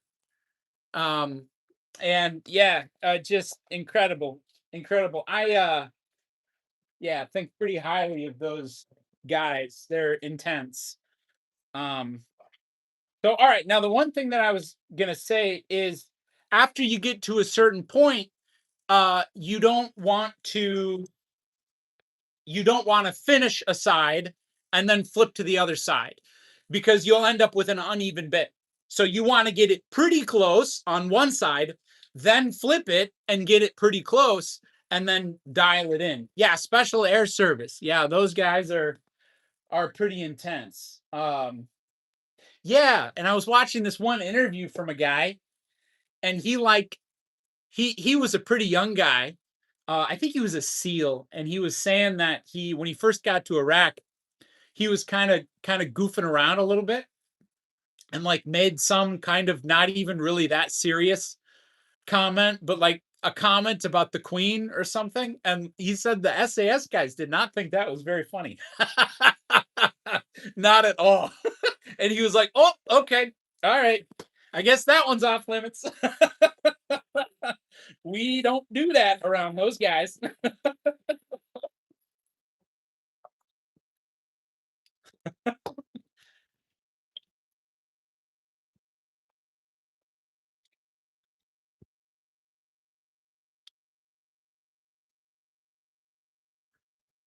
All right. Um, okay. Yeah. So I don't know. I hope this isn't just like too much dead air for everybody. It does take time to put a good grind on an axe. Like it just does. You know, if you can kind of see the motion, it's this. You know, this is like the exaggerated motion. I'm sloping into it. And I really don't want to lose the flat that I filed into the bit here. Gosh, and that one's just too long for it. I can't get the range of motion that I want. And this can kind of help to just flatten your bit and even things out. You know, if you were going to take this axe and you wanted to like make it premium, after you did this, what you do is you would grind out or, you know, sand out the marks, any marks outside of your, you know, banana that you want to get rid of. And that will marginally help with your chopping. Mostly it's for looks though. Like when you see, you know, the reality is like it's really hard to make something very functional and very like neat. That takes a lot of time. A lot of time. Um, yeah, for sure. In the military. Yep. Me too. It takes a lot. What's that, bud? No, I want the garage door shut right now because it's all kinds of rainy and gonna blow water into the garage. So, so Roy's timber art techniques. Do you do like greenwood woodworking things like that? Are you do you the I love videos with the like bodgers. I love that. Those guys, and I've done a little bit of that myself, but from what I read back in the day, you had guys that would go out and that was their job. Like they would just get, you know, hazel and they would make chair parts and then send them to other cottage, you know, factories. I make all kinds of stuff. I do furniture and I like axes. Like axes is a real passion of mine. So right now I'm just getting this thing set up because we had this new axe that came out. And it's always fun talking with guys in different countries that have totally different stuff going on. They might think what we got going on here is pretty silly. Walmart, you know, Walmart, our biggest retailer, they came out with an axe. And there are some people who hate it and there are some people who love it. Um, and I think, you know, regardless of all of that, it's going to be probably the most accessible axe to most people in the US. There's a Walmart in all 50 states, and this axe is probably going to be on the shelf in 90% of them. And so this is probably going to be the first one that they get, but when you get it, it needs a lot of work. Not like an egregious amount of work.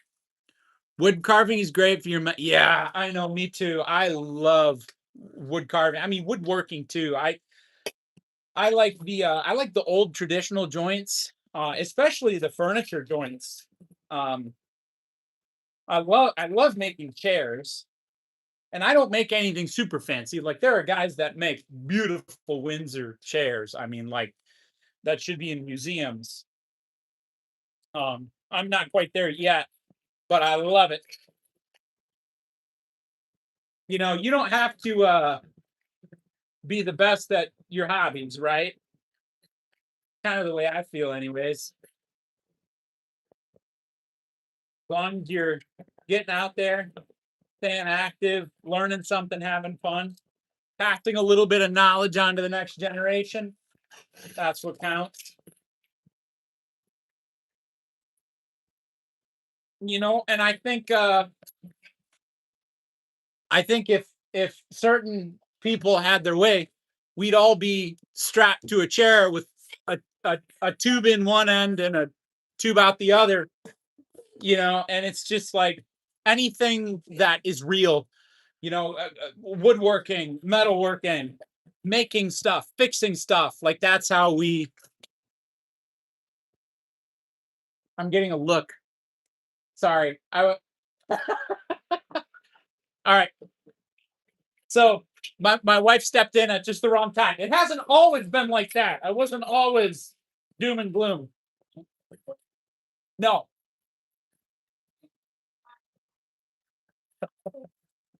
Yeah, Celtic knots. Amazing. Oh, wow. Wood spirit birdhouses. There you go. That is so cool. I've done a little bit of carving. There is, wow, that you got to have a good eye to carve. That's a real neat skill. I love that. We're gonna have a lot of noise here for a second. Sorry. No, Clark. Nope. Go read a book.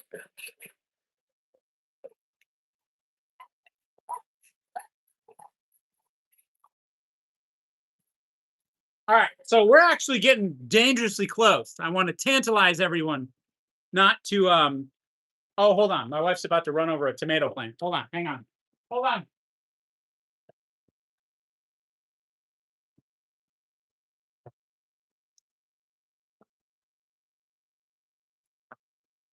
Oh, all right. So I just saved the tomato plant, and the puppy and the baby seal too. Well, right. So you can't plant in Wisconsin where I'm at until the end of May because of the frost. So we put out a whole bunch of plants, started them from seed, and we put them out too early, and they got killed by the frost. So I had to buy some more chisels and knives and power carving with power carving. That's amazing. I love that. I have not gotten into power carving, um, but man, is that cool! All right, so we're getting really close here.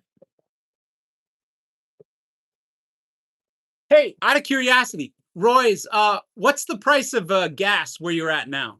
I'm kind of curious. Oh, thanks. I got a lot of fun tools, a lot of old stuff. This is the back part of my garage. So here, gas is going absolutely nuts. I'm just kind of curious what it is in England. Maybe it's neither here nor there.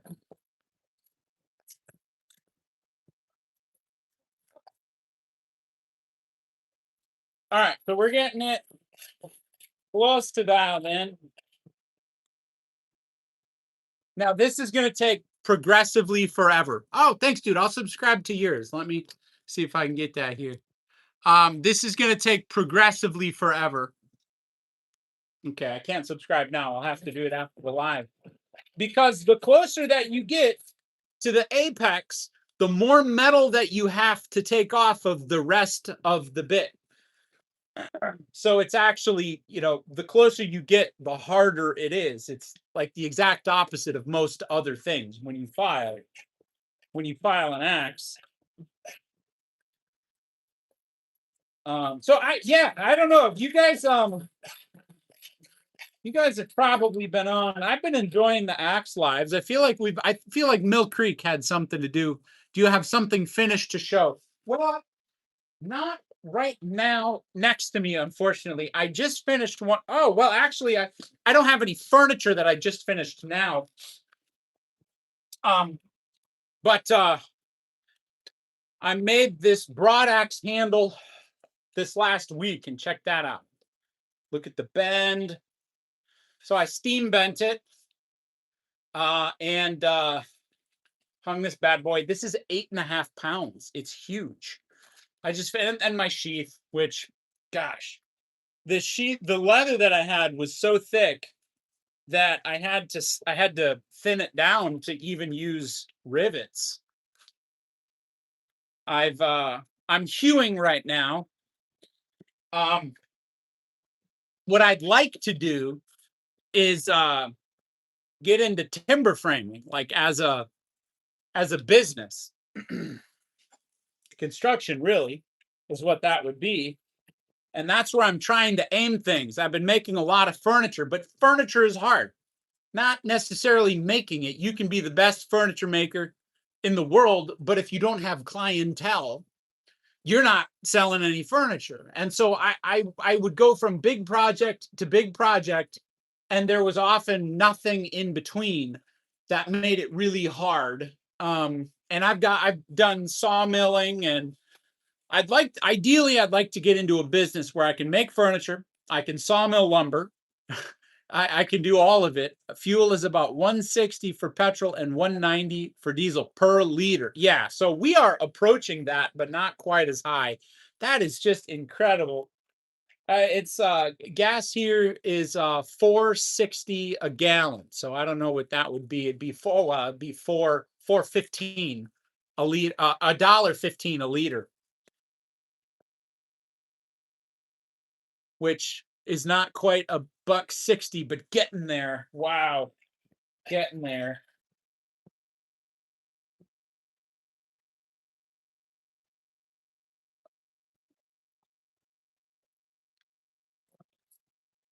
All right, we're thinning. So we're thinning this axe. This axe is going to chop beautifully once it's set up. Oh, there's 5 liters in a gallon, 4 quarts in a gallon. Okay, one thing you need to understand about me is I'm American. Okay, we don't do math that we don't do math that well.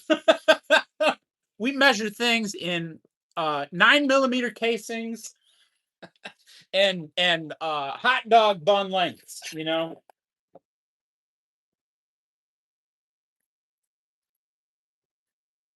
Oh, 5 liters in a gallon. That is unbelievable. I'm thinking about what that actually. Holy cow. That's wild. You know what's kind of wild? It's like, the imperial system came over from England, and I guess we just kept using it. you know? Um, yeah, so I don't when did England switch over to metric? Was it like the 70s or the six? When was that? Earlier than that? I don't know.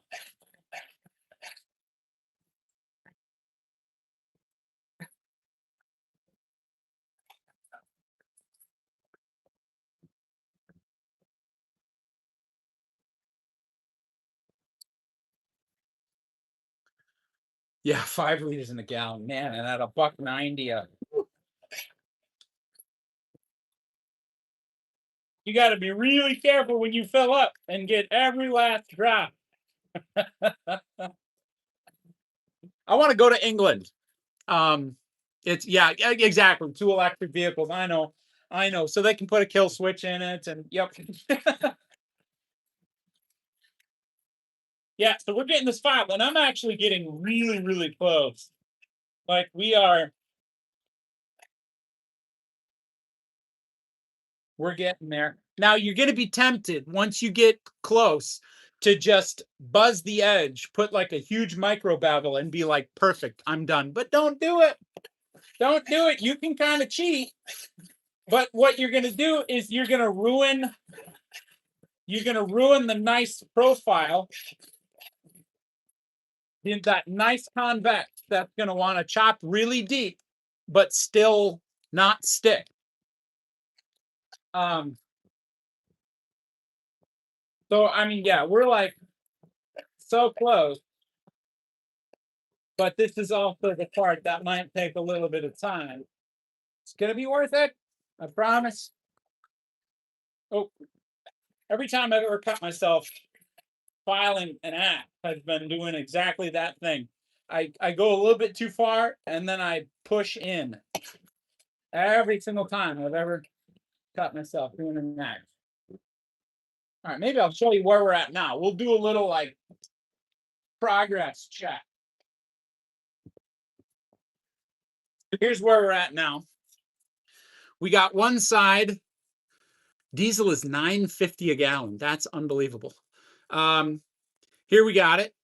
I got to blend in this side a little more. And we are, see how we haven't even hit the bit yet. We haven't even hit the edge. This is still very dull because we're not quite there. But what we do have, where's my straight edge? Where's my small straight edge? Did one of the kids grab that? Here it is. Yeah. So here's where we're at. You see that? How we are flat up until a half inch from the bit. And you see that there? That's what you want. Flat up until the very last bit, and it's convex. That's what allows the axe to cut really deep, but not stick. What time is it? 3:11. It's 3:11 here. And it's raining. I wanted to be out hewing a log today, but the rain has just absolutely ruined everything. I even tried to do it a little bit before the rain was too bad. And I just didn't want to deal with all that. Yeah, I just didn't want all my stuff to rust. And that's always a bummer. So I just packed it in. And then it started raining really hard. We have had wild weather here. I mean, just wild. I don't make the axe heads. That's going to be the next thing that I do. But I have I have a couple of axe heads that I've had made at this point. I've had them custom make things. One of the nicest axes that I think has ever been made is the Coachmaker's axe from England. It's just an absolutely gorgeous axe. And I had somebody custom make me a Coachmaker's axe. And I have that back there on the corner. And that's what I use for a lot of my carving and wood shaping. And I've got a fair amount of tools from England too. You know, it's usually kind of hard because back when I've bought the tools, the pound sterling has been a lot stronger compared to the dollar, and so you kind of end up paying a higher premium when you're paying with dollars. But every tool I've gotten from England has been incredible.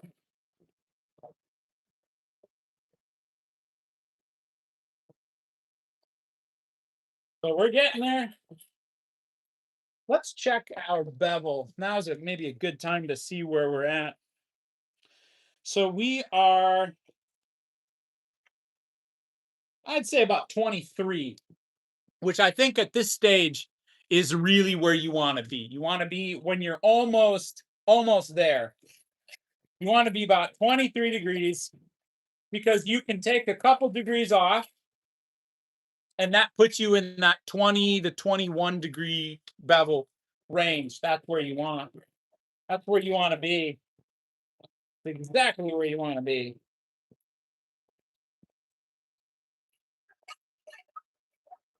And I'm still thinning out the axe quite a bit.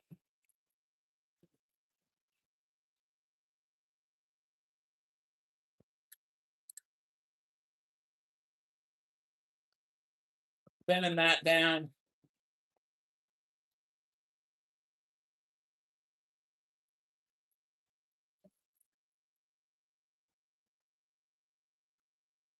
Sheffield steel is supposed to be the best in the world. Yes, yep, it really was.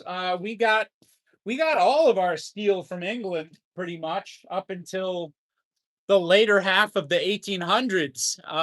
When I don't think we had any steel furnaces in the U.S. until like the 1860s, maybe. We were real late to the game on that. So it all came from England for a long time. And then we had to get our iron from Sweden before we get our iron going. Yeah, Roy's that whole the whole used to thing. I know exactly what you mean because when I get into the history of all these old tools and you look at what we used to do versus what we do now, and like this axe is made in Vietnam. Pretty wild.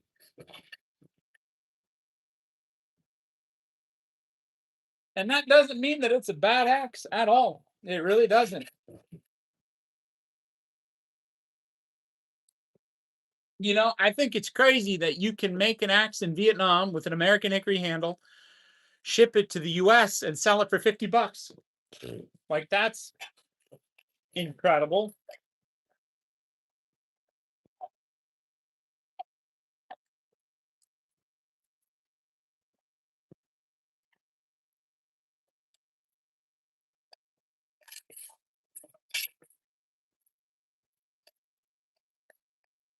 All right, we're getting real close here.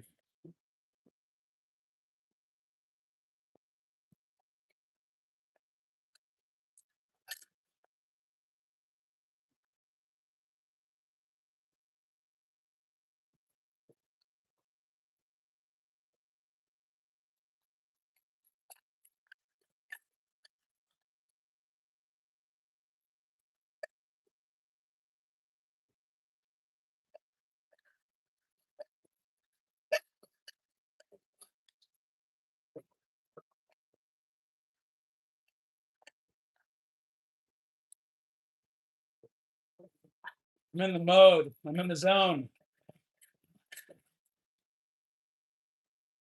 All right.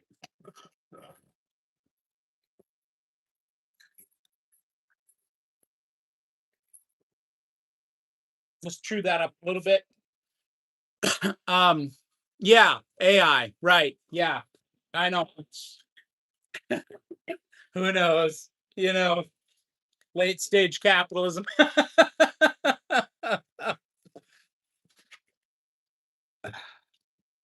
All right. All right, we got that there.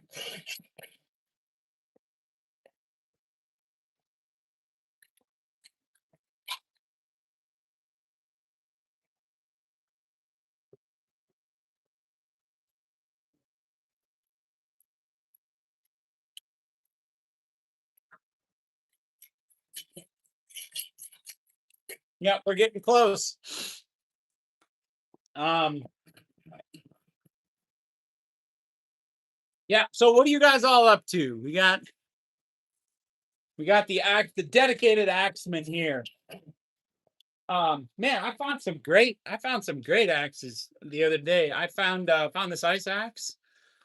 There was an old guy had a booth, and he was 84. And honestly, I think what he was doing is, you know, I think people, once they are nearly um at the precipice of the great divide, so to speak, they kind of get a feeling, And so he was having a surgery, and I just you could just kind of sense on it that he was kind of preparing himself to go. And he had a couple of axes. He had two axes there. He had this double bit, which I think is a really interesting pattern. I'm not exactly sure what kind of double bit this is. It's a very it's unmarked, very interesting double bit. Um, what maybe a Yankee pattern double bit. I don't know. The double bit patterns I've never gotten into much. But then he had this ice axe, and he called it a fireman's axe. And I said, well, that I pretty sure is an ice axe. And I feel like with an 84-year-old man, like you don't argue. Like you don't argue with them.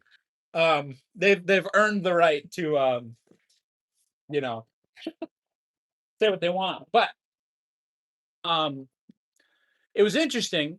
He was having a big sale, and after I bought these two axes from him, he says, I hope that I treated you fairly. And I thought, oh my gosh, like what, every now and then you run into somebody that operates the way that the country used to operate, and it's like it kind of shocks you for a second. So you're like, that's incredible.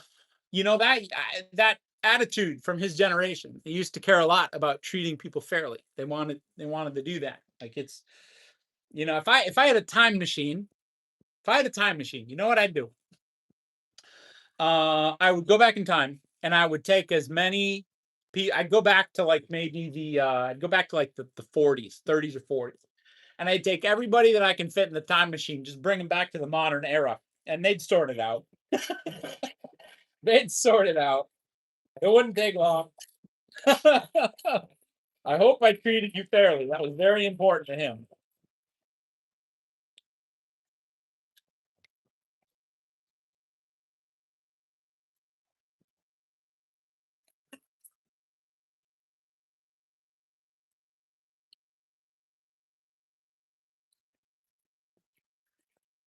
Yeah, but a fireman's axe, you look at how thin that is. That's a nice axe. No, nobody's breaking into a building with an axe that thin. Um, a fireman's axe is actually pretty blunt, very very blunt, and they don't sharpen it. When you file a fireman's axe, after you get the bit profile that you want on it, you put a 45-degree blunt end on it, and that way it won't stick. An ice axe is the exact opposite. You want an ice axe to be very thin because you're, tapping ice.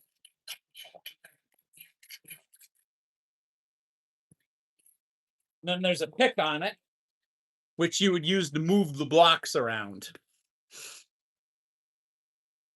It's a Wonderful Life. Oh yeah. That has um what's his name? The tall guy, Mr. Smith Goes to Washington. He flew bombers in World War II. I can't remember what his name was. Something Stewart. Jimmy Stewart. That's right.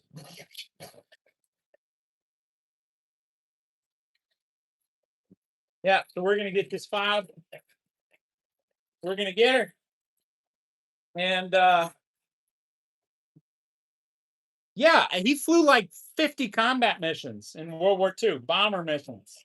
And that was back in the day when the survival rate on those bombers was like nothing. Like you, because we didn't have long range planes that could escort them, and so the Messerschmitts, I think, would just have their way with the bombers until we got the Mustang, the P-51, I think was our answer to that.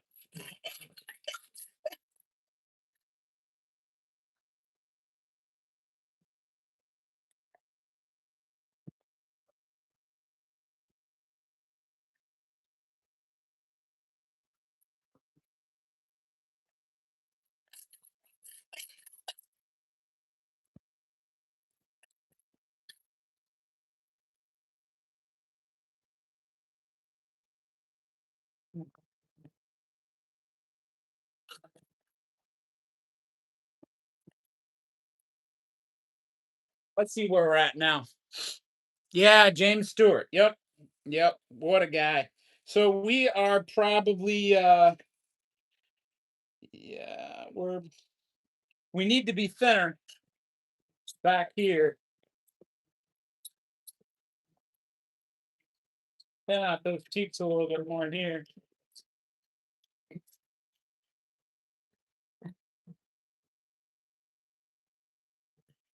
We're getting there though. It's not going to be much longer.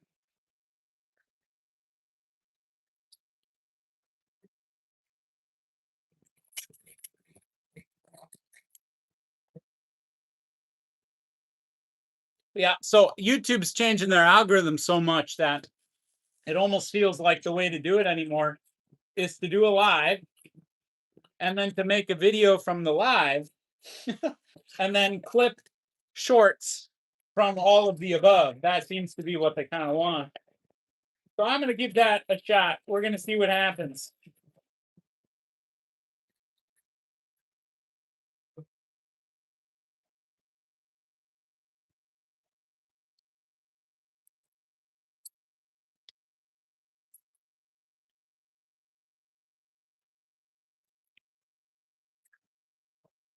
But yeah, boy, it does give you a sense for how long this stuff does take. Filing an axe, like I can file an axe, make a video, and edit the thing down to 5 minutes, but actually doing it takes significantly longer. Significantly longer.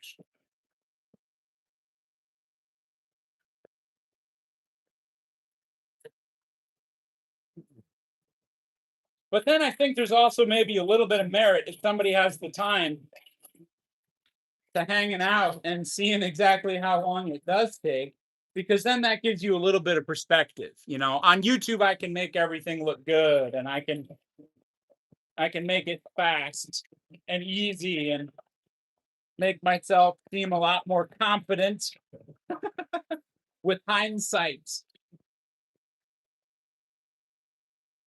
Because it's just kind of the way it goes. Things always look better after you've edited the things down to the highlights.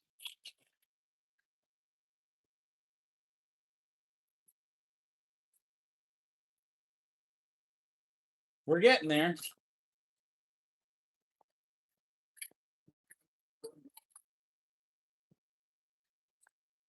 And here's where I want to be careful to keep the bit even. So here's where we're at.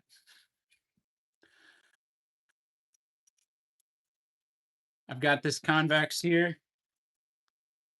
And we're still, let me see, maybe for this part can I get away with that? No, I need to be clamped down. So we are last 5% of the filing here.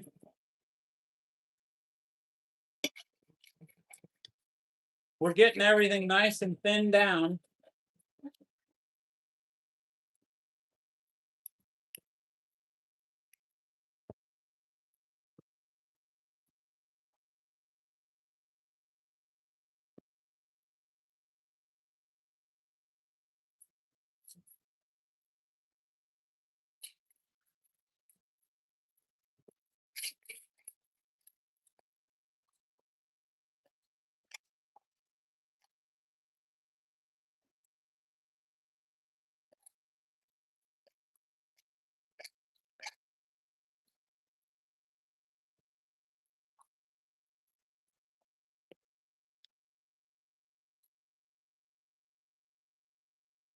Yeah, we're getting close.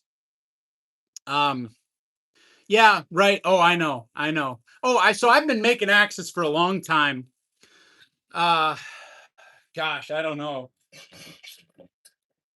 Long time, a number of years. But I wish I would have gotten into it sooner, because it used to be 15 years ago, 20 years ago, axes were cheap. Axes weren't, the internet really popularized axes here. And I mean, I think we're in a little bit of a bubble right now for axes. I mean, I think axes are amazing. But when you have an axe selling for $1,000 or $2,000, it's maybe a little bit of a bubble. And a lot of those axes that are selling for $2,000 now, you could pick them up for $10 at a garage sale 20 years ago. And I know, because a lot of the guys, that have those axes have told me about it. That they bought this Plum Champion for, $10, or this Black Raven axe, $5, and it's like, not anymore. You get a Black Raven that has anything left of the stamp, and that's a $300 axe minimum.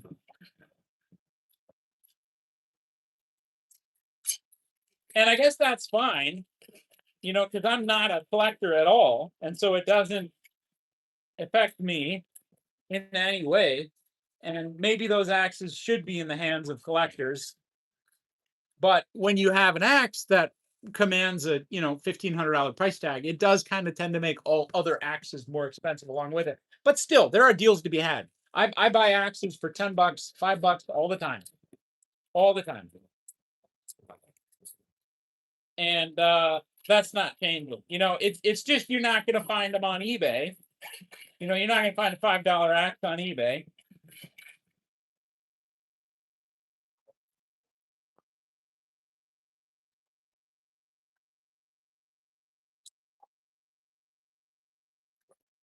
It's going to be at like a garage sale or something.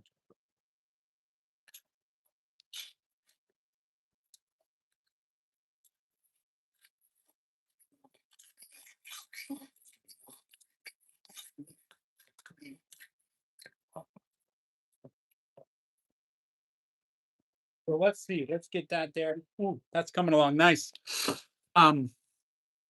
Yeah.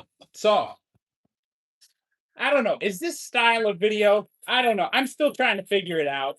This is the longest live that I think I've ever done by quite a bit. And I'm not sure if maybe I'll make some adjustments after this live. You know, we'll see. We'll see how things go. We'll do an after action review. That's what we'll do. So we'll put that there. Do the other side now. Now after I file an axe, I mean it's like you'll touch it up with a stone. You'll definitely want to do that. But after you do that, it's just all finished work.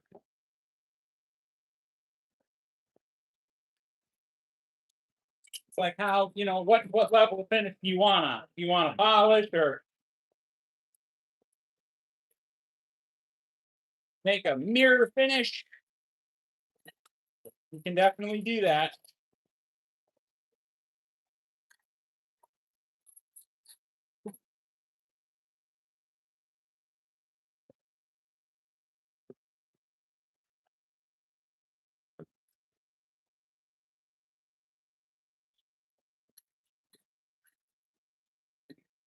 I'm going to hit this a little bit.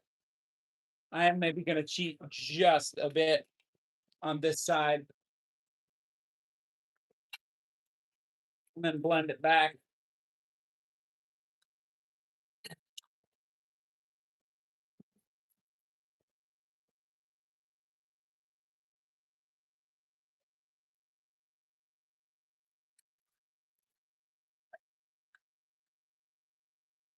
Yeah, and I recognize that filing is not the most exciting thing in the world to do. I recognize that watching a guy file for like an hour and a half is not, you know, exactly Hollywood content. Um, so a lot of people are just give me the cliff notes, bud. It's like, okay, I can do that. I'll give you the cliff notes.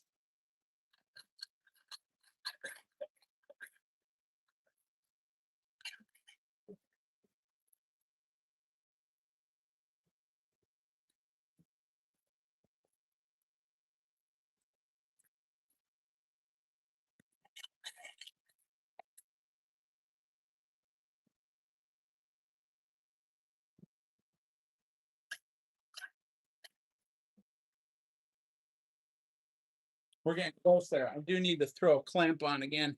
It's getting annoying. There we go. Without that clamp, I can't really give it the pressure that I want.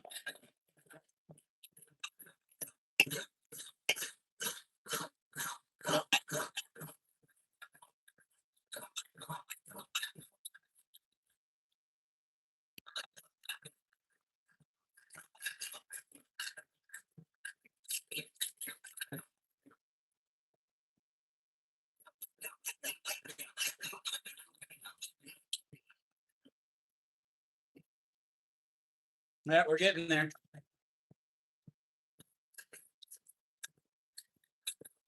Yeah. So the Swiss Tech axe. And then I'll have to, I suppose, take it out and chop with it. Maybe I'll hew with it. Maybe that's what I'll do. I think I'll take this out. 28-inch. You know, just to show that it's not the tool. It's what you know and how you set it up. What you do with it. That's what counts.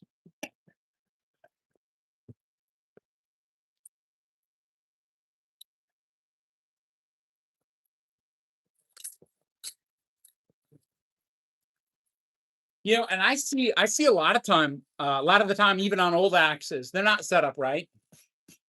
You know, the axes have always required the end user to know something about them.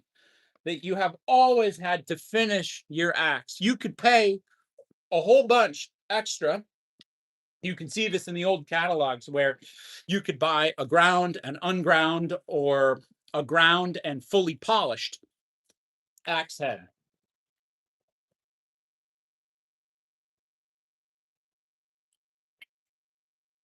And so there, I mean, I guess maybe back in the day there was a little bit more of a choice, but even then, I think when you bought a new axe in the 20s, you were getting out the file. You know, you were definitely getting out the file. Oh, that's real close to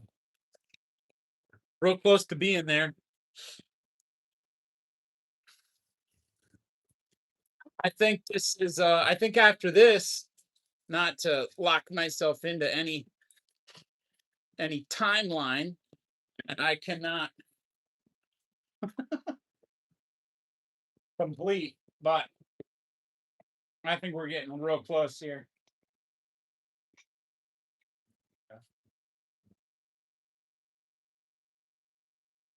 Come on.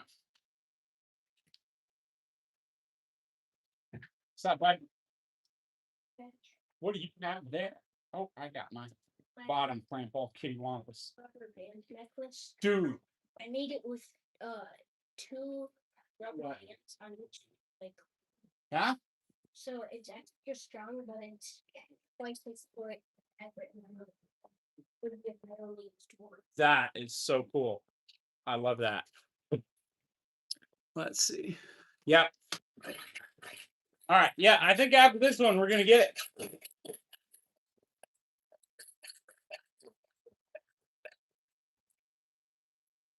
Yeah, I can see a burr on there.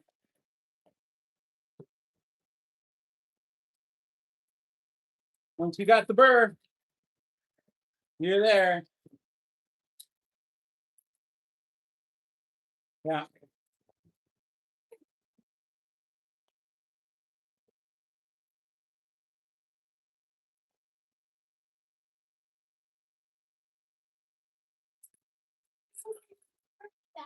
Oh, they're deer?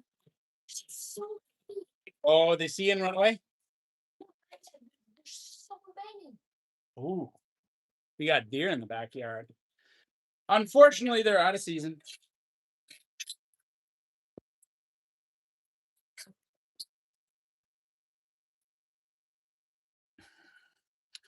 So here's now I can take the what I'm going to do is take a stone, start polishing.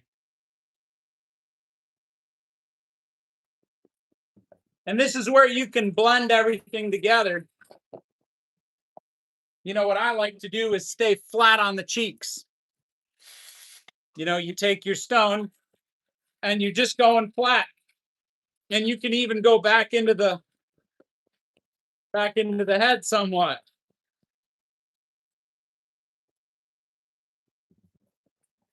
Even everything up.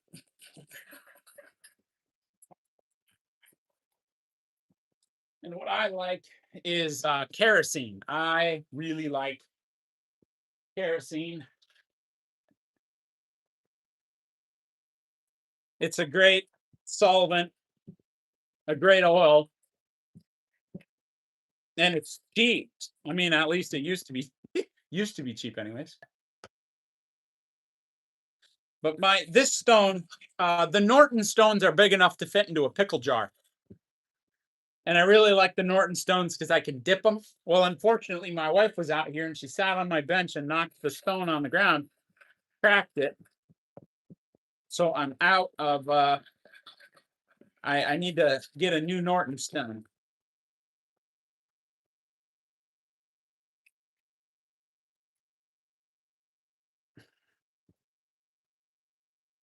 WD-40 is okay too.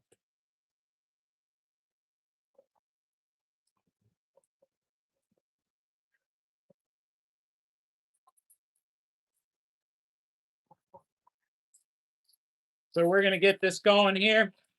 Now for the initial reveal. I know, I could hear you say it. Look at how ugly that axe is. Well, you put the stone on it and it only gets better from here. I mean, it really does. You can polish it however much you want from there. And we have, look at that, flat up until here. Flat. but then look at that convexity there. Now we don't have much of a raised center line. And I mean, that's just boys axes. That's just, it's boys axes and it's this price range. But look at how, so here's before we put the stone on it. Look at that. Look at those scratches. Now watch how quickly they go away with just a little bit of time and a little bit of polish. You know, they go away quickly. They really do. You know, and it's an axe. It's not a handbag. Yeah, it's an axe. It's going to be slammed into a dirty log. You know, that's what you do with these axes.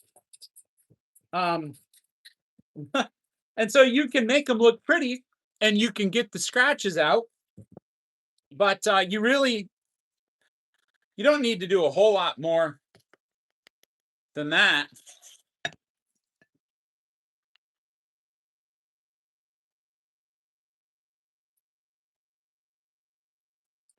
You know, I also make my own honing oil out of D-limonene, which is like orange oil. And then I use mineral oil, and then I use the D-limonene to cut it. The limonene makes it very, very thin. It's a natural solvent. And it's wonderful. It's wonderful because you get all of the it doesn't lubricate. See, you don't want lubrication on a sharpening stone. You know, this is a whole video all on its own, but you don't want lubrication. That's the worst thing that you can have on a stone. You just want the swarf, they call it, the metal shavings, and the binders for the stone. You want those to get out of your way, because if they don't, then what you end up with is a whole bunch of clogged channels on your stone instead of it actually cutting. So you want to get rid of all of the barriers between your stone and the tool, in this case the axe head. And I don't love this stone. I don't.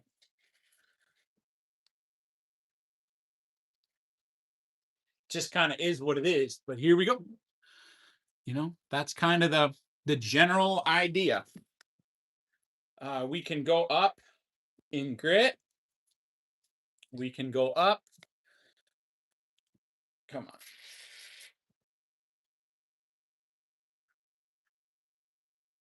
There we go. Which I think we'll do here.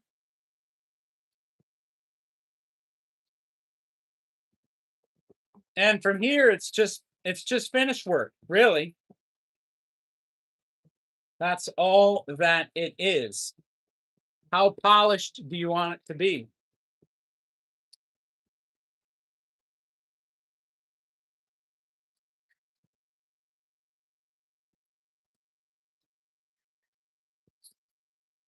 It's a little bit more.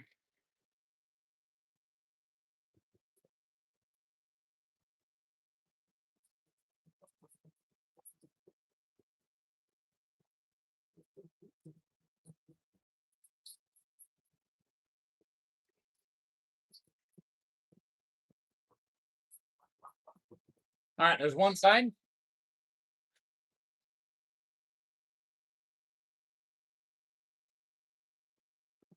There's one side up to, you know, medium grit on a stone, on this stone.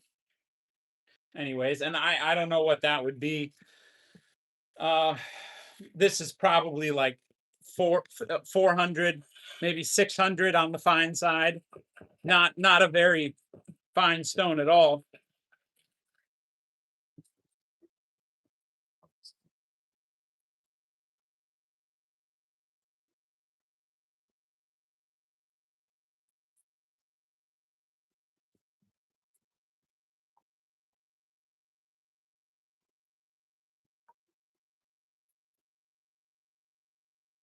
All right.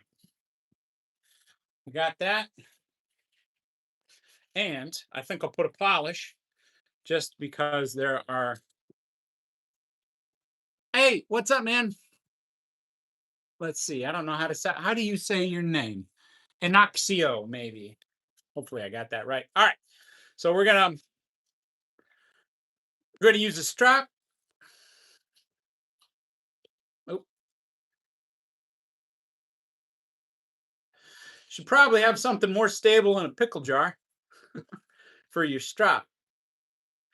But this is what I got. And you can even, because this is convexed, you can polish the rest of your axe and it won't cut your strop.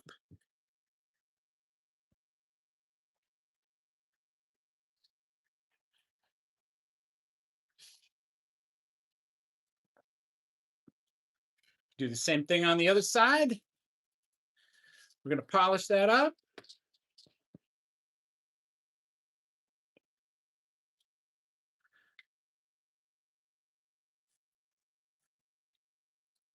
All right.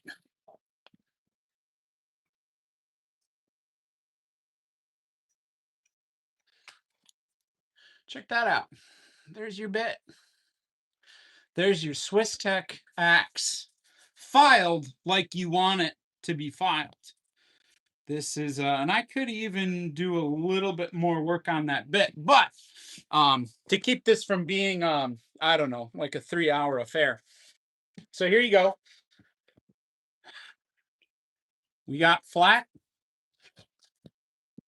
here, except the bit convex is over. This is going to chop beautifully. Yeah, look at that. Look at the hang. Look at the grain. This is just, I am really looking forward to taking this out to chop. So, all right, guys. To everybody, to everybody that hung in here, I know this is a long one, and I didn't mean for it to be a long one. It just kind of ended up being that way. But much love to everybody out there. Thanks for hanging in there, and we'll catch you on the next one, guys. So I'm going to do a little bit more content on the Swiss Tech apps.